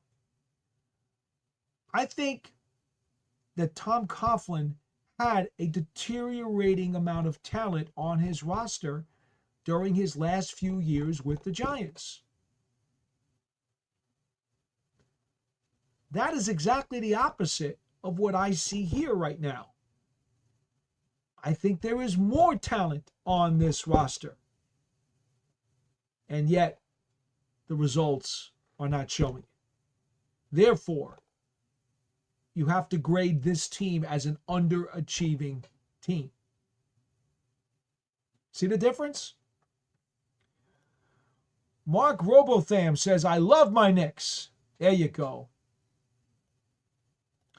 And by the way, Mark, I didn't want to see Coach T go either. I mean, Tibbs, come on. Love Coach Tibbs. What he did for Knick fans over the last handful of years, will always be grateful for. I know he didn't win a championship. Okay, I get it. But after decades of what? So grateful to that man. I certainly did not want to see him go. But who knows? Maybe Mike Brown can get them to the championship and maybe get him a ring. I will still never think negatively about Coach Tibbs, because he was the guy who brought that team out of the quicksand. Oh my dude, the draft would be impacted if we also had to hire a new GM. Mr. Mara and Tish can change their minds at the end of the season, though. They could. You never know. I don't think so, because they made it clear that Joe is going to lead the decision-making process for the next head coach. So I don't think that's going to happen based on what we heard today. All my dude says, let's go Knicks.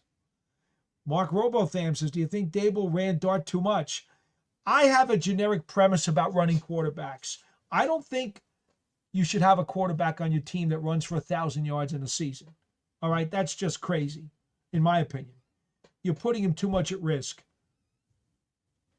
I've always been of the preference that quarterbacks who run to throw, extend plays all you like, run horizontally and extend plays as much as you can. That's a very admirable weapon and a dangerous piece of a guy's repertoire. Okay, I'm big on that. I am not big on quarterbacks who consistently want to run forward and gain yardage. Jackson Dart does run too much as a runner for my liking. But that's strictly a preference. I'm not saying he isn't talented enough to do it.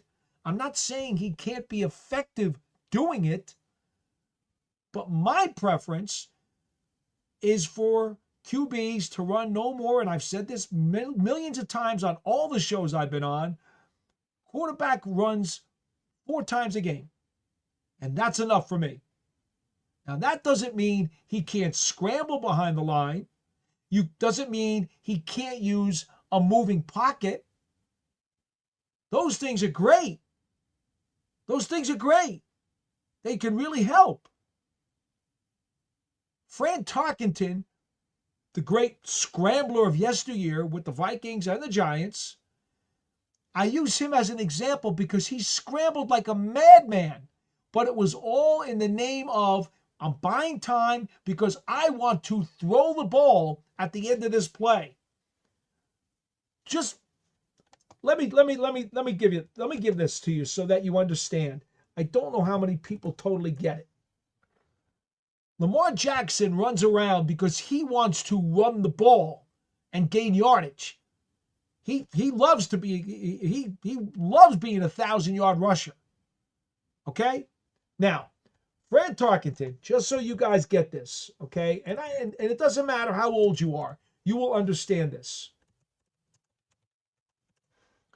Fran Tarkenton was the ultimate scrambler of the 60s and 70s, okay? The ultimate scrambler. Okay? Now, Fran Tarkenton, and this will give you an idea of the point that I'm trying to make.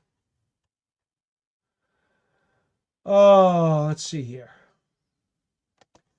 For his career, Fran Tarkenton ran, let's see here, carried the ball 675 times over the course of 246 games.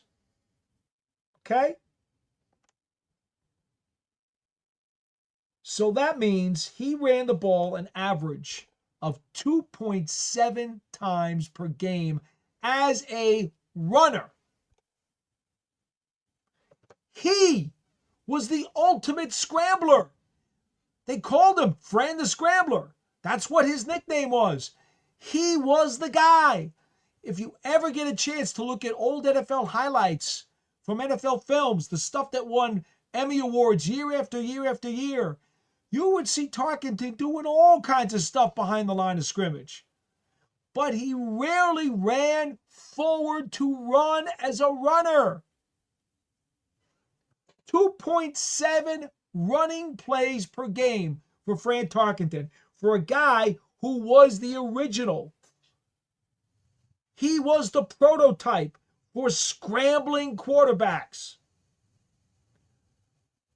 The highest average rushing total for Tarkenton in his career, 1966 with the Minnesota Vikings. The year before he was traded to the Giants, Tarkenton ran an average of 4.4 yards as a ball carrier per game.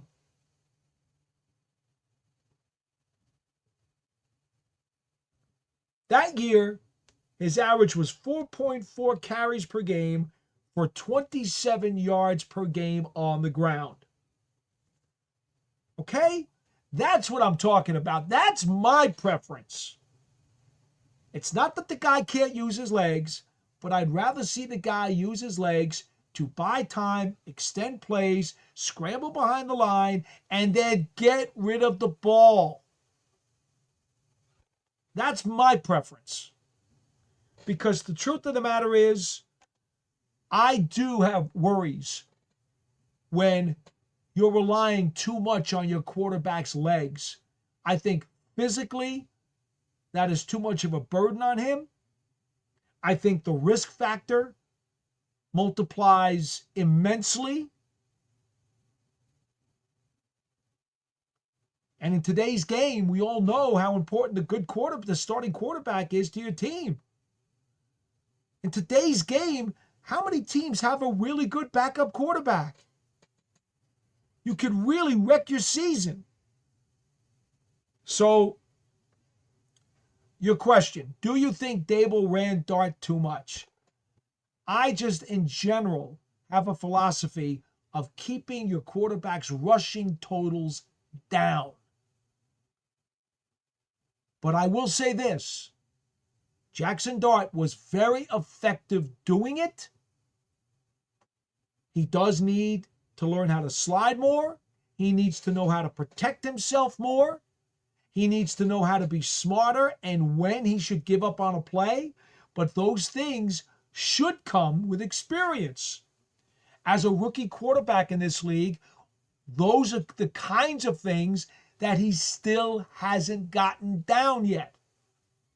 Russell Wilson used to run a lot more when he was in Seattle earlier in his career and dramatically cut back on a number of runs as he got older because he started to get it and understand.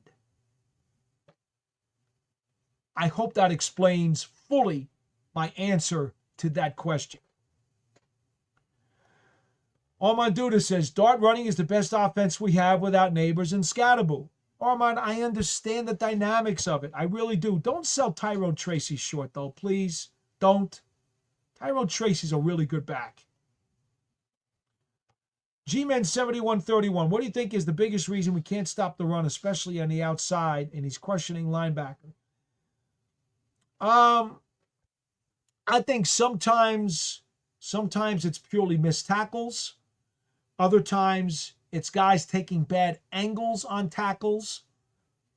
Other times it's, I think schematically, I do think there are times when the right offense was called against the right defense. And every coach will tell you there are times when they just called the right play and they got you with your pants down and they just run it. Or they pass it and they got the right call for the right play and you get burned. A lot of those things seem to happen too. I just think in general, the National Football League is not a really good tackling league these days.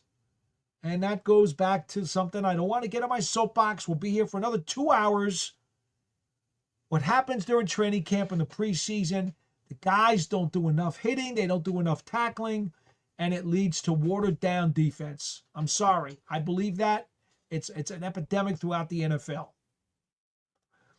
Armand Duda says, I think we would have run yesterday had Dart not been concussed. Big Blue 4751. Any Paul D memories with the passing of Paul Tagliabue and you? I met Tags a number of times, but I never actually got down to sit and talk with him to get to know him. That was never the case. I had great respect for him, and I liked the direction that he was taking the league in. I think Pete Rozelle was the finest commissioner the National Football League ever had, and I miss him terribly right now because I think he could make things much better for the quality of the game. But none of us can do the job forever, not even me. Armand Duda says losing McFadden. Yeah, losing McFadden was definitely a big deal. I should add that, and I'm glad you threw that up there. Losing McFadden was definitely another part of the rush defense that suffered. Boy, look at all these chats still here. And we're already 2 hours in. Oh boy, the focus. So people want to give Daboll credit for Dart, who Schoen traded up for, but are we unwilling to ask the important question: what influence had Daboll in the construction of the rest of the roster? Well, they always did say that there was a lot of cooperation, that those two guys really worked well together from their days in Buffalo. The focus says on video, Mara stated in 2021, all personnel decisions are made by the head coach and GM. As long as they both agree with it, Mara authorizes it. That's true. The ownership does not get involved in personnel decisions for the Giants. Go Yanks 122. Why should we trust this belief in the building? Evaluating themselves and the players has been the biggest issue. See, Go Yanks. I'm sorry. I don't think the player evaluation is necessarily clear cut. There are a lot of reasons why players don't reach their potential. Part of it is you did misevaluate them and maybe they weren't very good. That can be one of the reasons. But to just say that that's the reason, that's just foolish. It's just foolish. It's shallow and it's foolish.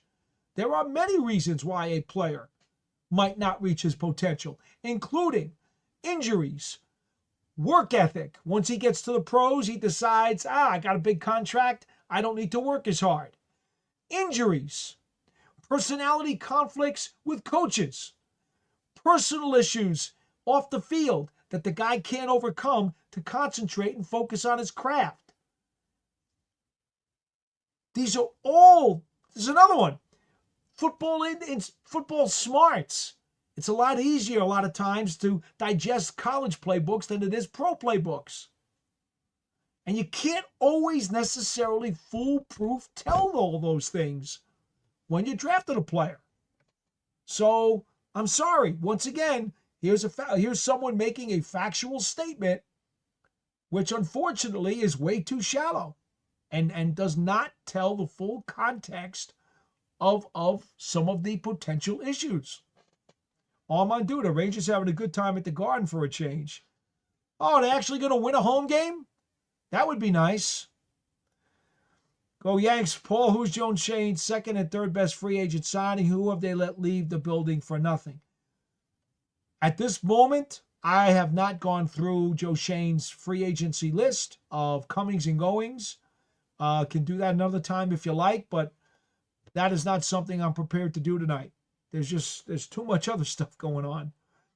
C-Mac the cable guy. But that's a legitimate question, Go Yanks. But again, that doesn't necessarily mean they were bad signings, by the way, because there were other circumstances that wind up resulting in the guy's final analysis or final resume, if you will. So I know you want to play that game, but just playing the game of listing guys who left and guys who came in, that's not good enough. You have to dig deeper. There are many layers to the onion for everything in the National Football League. And those people who only use the surface of the onion really do themselves and anyone who listens to them a terrible disservice. Mark Rodotham, so many players are underachieving and undisciplined. I can only guess it's the coaching. There's a lot of talent on this team. Elo H, question. Your opinion, should the Giants' next head coach be an experienced NFL head coach or should they seek a promising coordinator? Well, Elo, again, general philosophy for me has always been, if you're going to become a head coach for a New York professional sports team, you should have had postseason experience in your background. And this goes for any of the pro sports teams in any sport. I think you should have postseason experience in your background, whether you were a player or an assistant or a head coach. And I strongly prefer that you had already won something as a head coach in the past. Whether it was a few division titles, maybe you didn't get to a conference championship, maybe you didn't get to a final. Okay, fine. But maybe you won 3 or 4 division titles. That's fine. That qualifies as being a winner. So, in general, that's my preference.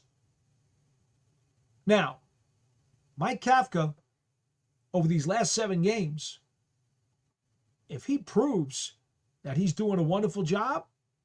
Well, let's think about it for a second. He's never been a head coach anywhere. That part is an empty box.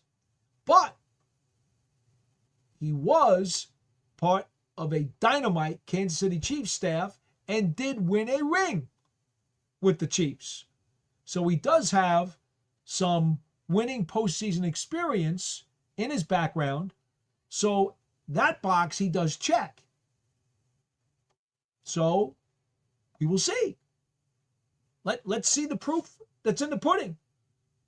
He's got 7 games to show a lot of people a lot of stuff, good or bad. Lip the Unknown 4. You're talking about all the defensive players, but Bowen somehow still has a job. Makes no sense, especially with his play calling. Hopefully there will be a change of DC. They need a dog like AP. Okay, let me answer that question for you. Because number one, I am a huge fan of Antonio Pierce. Loved him as a player. Have great respect for him as a man. I think he would be a sensational defensive coordinator at the very least for any team. Whether or not head coach, we saw he had limited success with the Raiders and then it fell apart. I don't know the circumstances. I didn't watch their team every week. I didn't cover their team. So I don't know about that part of the answer. But in terms of who Antonio Pierce is and what he brings to the table, I think there's a tremendous amount of value in Antonio Pierce. I'll leave it to you to determine what capacity you would like to see, because I think that opinion probably varies. And that's fine. But I do think there's great value there in AP. In terms of change at defensive coordinator, at the moment, it does not sound like there is going to be any changes on the rest of the coaching staff.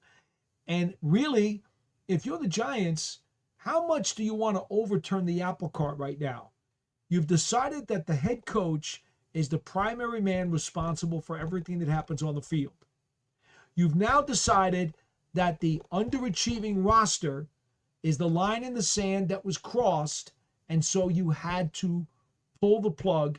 You had to pull the rope on the trapdoor. To change any more positions other than that one now even causes more disheveling going on within the locker room and within the meeting rooms. It almost becomes a kaleidoscope of problems now if you change out more than one person at a time, especially in season on a coaching staff. So if you believe that the defensive coordinator should be changed, I would simply tell you that to make that move today could cause even more problems logistically and realistically than they want to endure at the moment. Obviously, Mike Kafka is going to get a first-hand look, as he's already seen. If he gets to keep the job in 2026, I'm sure he will have more than enough to evaluate Shane Bowen.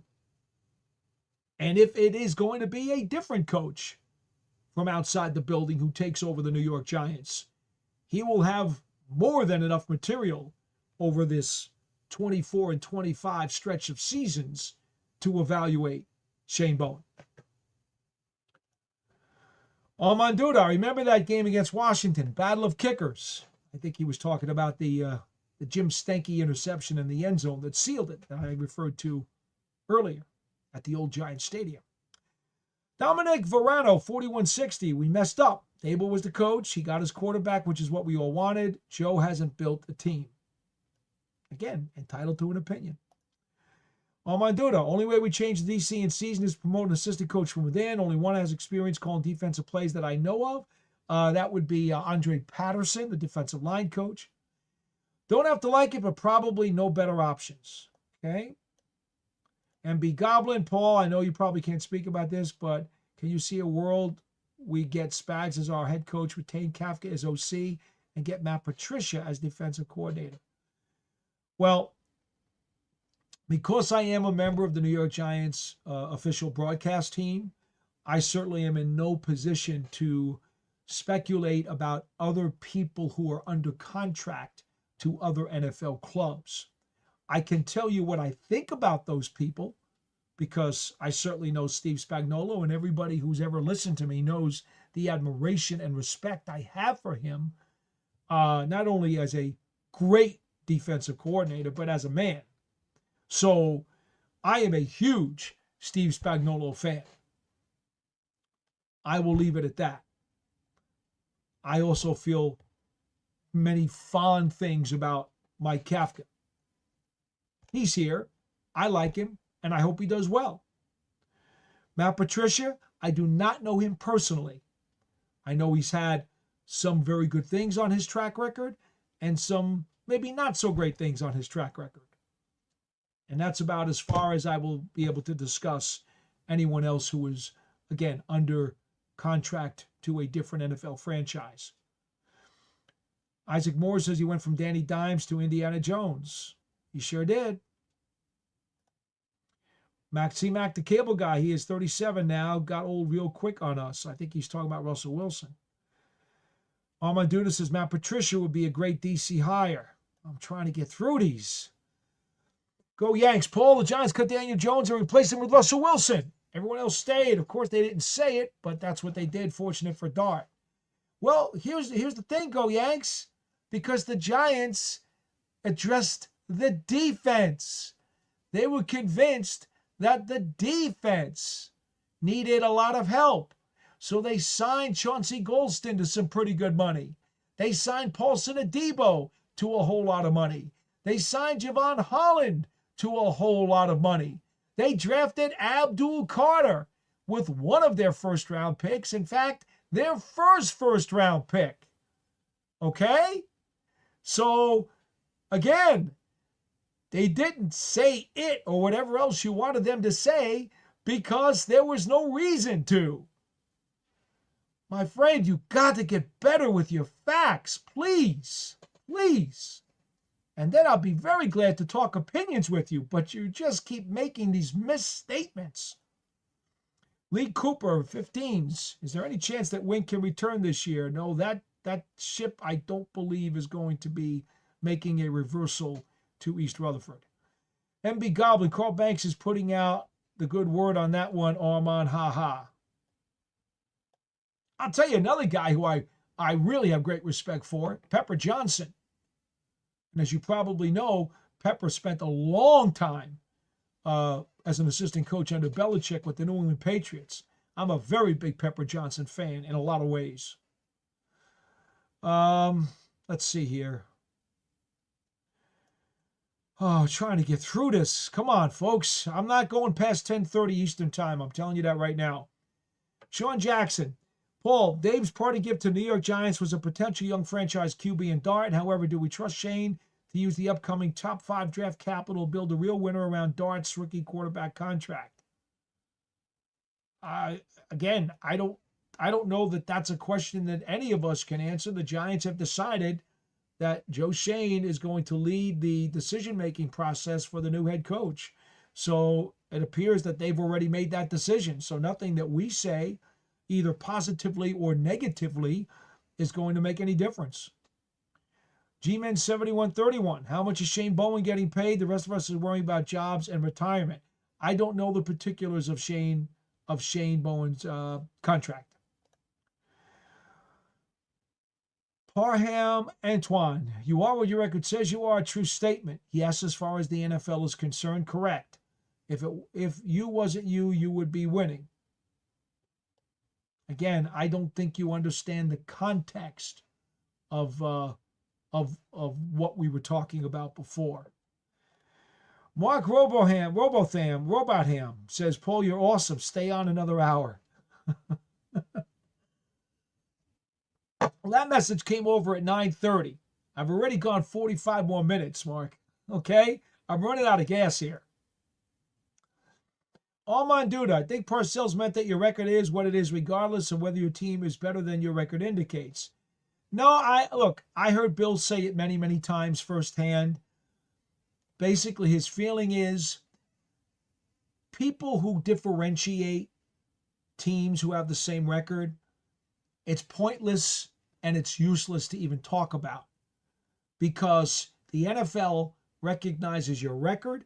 That's how they place you in the standings, and that's how they decide where your draft slot is and whether or not you're going to make the playoffs. So when Bill said that, what he really was inferring is that it's pointless to discuss, not that it's untrue, but that it's pointless to discuss if you're a good 9-win team or a phantom 9-win team. Because that conversation really is of no use at all. I believe that's what Bill was inferring, but he never really got into the details to explain that remark, at least not in any of my conversations with him. But I believe that's the inference. Too many people take it literally, and that's why I always come back and tell them, if you want to take that Parcells statement literally, no, I disagree with that statement entirely. And I think if we had Bill on this program, he would tell you. I suspect he would tell you that he said it to be factual, but also to tell people not to waste time talking about the differentiation in teams, because the NFL does not want to hear it, and they're not going to adjust your positioning, even though you may have had a better team than what your record indicates. Okay. Yes, and Isaac is saying here, he meant it in that way, you can't change your record. That's very true. That's very true. Again, I believe I understand what Bill was inferring, but the statement as taken literally, totally disagree with it. And that's fine. Isaac Moore, Dart was knocked out and allowed to go back in. We don't know that, because the league did not put him in concussion protocol late in the third quarter. Giants started their next drive. He went out there, did 2 plays. Then at the end of the quarter, Brian Daboll said he thought that something wasn't right with him. Asked the coaches about it, and that's when they alerted the NFL, you better check him. And the NFL decided, yes, he should go into protocol. That's how I understand it, based on what Brian Daboll explained to us. I do not believe Jackson Dart was knocked out in the game, unless someone can factually, who was an eyewitness to what was going on the sideline. I was up in the press box at that moment. I'd not gone down to the field yet. So unless you talk to someone who was an eyewitness to Jackson Dart being knocked out, and I don't believe that was ever said by anyone, I also don't believe that was visually seen on the television coverage. So unless you have actual evidence of that, once again, I ask all my viewers, I love your participation, but please come with facts. Don't come with erroneous statements or assumptions that you cannot prove to be true, because that's a waste of everybody's time and does all of us a disservice. Sean Jackson says, Paul, you mentioned Coach Mike Tomlin. If Kafka doesn't work out, I'm seriously hoping the Steelers and Ravens implode this season down the stretch, so maybe Tomlin and Harbaugh could be available as head coaches. Go Yanks. Didn't Maris say that he wasn't sure the roster improved at the press conference last year? Another 2-8 start, and Shane is leading the search. He's 0-1 on that now. Well, nobody ever knows when you go into a new season. When you've done your due diligence, you've made your changes, you always have to hope that the new roster will fulfill its potential. That's always the case. What you try to do is have enough of conviction that the new roster you've put together has a reasonable chance of performing at the level that you expect them to. That's as far as you can go. And go Yanks. If you can't understand that concept, I don't know that there's really much conversation to be had here. You always Do everything within your power to get that reasonable expectation. But there's no guarantee. Players, draft choices, free agents are like stocks. Past performance is never a guarantee of future results. Is it really that hard to understand? You do your best to vet them out, but it doesn't mean that you were wrong in your evaluation all the time. Sometimes it does, but not all the time. And you have to say every year, you hope that you hit the mark and that you made reasonable and logical decisions. You don't have another choice. You can't guarantee anything at the beginning of a season. You can't. You never know. Unbelievable. Armand Duda, forever grateful to Tom Thibodeau. Absolutely. Allie, hey, she's back on the program. There was also something to be said for energy of a first-year head coach. Year two, the head coach really has to show what he has. There's no doubt about that. That can happen too. That's part of it. James O'Keefe, Talkative probably scrambled over 5 miles in his career. Archie Manning ran for his life scrambling and running too. James, you are correct. I don't know about the number, 5 miles? I don't know. Francis might tell you it was more like 10. Who knows? Armand Duda, never sell Tracy short. I agree with you. I'm a big Tyrone Tracy fan. He was great last season. I believe he'd make up the production for Scatterboo. Much respect to him playing hurt too. Armand Duda, Paul, let Paul get some rest. He's gone way above and beyond tonight. Much appreciated. Well, you're very kind. Even Go Yanks says, thanks for your time, Paul. And I thank you for participating. And to be honest, I do appreciate you being with us on the program. Believe me, I do. Even if I conceptually have a problem sometimes with assumptions, especially when we can't prove them. I've made myself clear with that. But see, even when you bring some of those to the table, it allows me to remind people that we really can't get into assumptions or erroneous statements of fact, because that doesn't do anybody any good. Opinions need to be based on things that can be proven or things that we already know that don't have to be proven, that we know to be 100% true. Then the opinion is valid and has water, even if there are people who disagree. It's fine to be on the other side of the coin as long as we're sticking to the facts at the crux of the debate. That's all it's about. That's all it's about. All right, that will do it. We have virtually gone 2.5 hours on tonight's Big Blue Breakdown Live. You guys went absolutely hog wild with the numbers tonight. You wouldn't let me escape after an hour or an hour and a half or even 2 hours. I have badly strained my voice. I have absolutely no energy left and am probably going to sleep until lunchtime tomorrow. But that's okay, because I do have a passion for the game. I do have a passion for covering this organization. And I do have a passion to discuss everything about the Giants universe with the fans out there. Because without you guys, I would not have this job. I am a conduit to the fans. I appreciate it. And I'm very grateful that you guys do also have the time and interest to share in our program. Whether or not you participated or just listened or just watched, that's okay too. Remember, the Big Blue Breakdown always comes your way Wednesday night with a live 8 o'clock show, Eastern Time, 8 p.m. We take your chats, your video calls, and your audio calls. We usually go at least an hour, mostly an hour and a half. And then back on Fridays, we return with the Big Blue Breakdown. That's a 20-minute report we posted in the morning. That's a tape program. And we'll go over the state of the Giants and their opponent.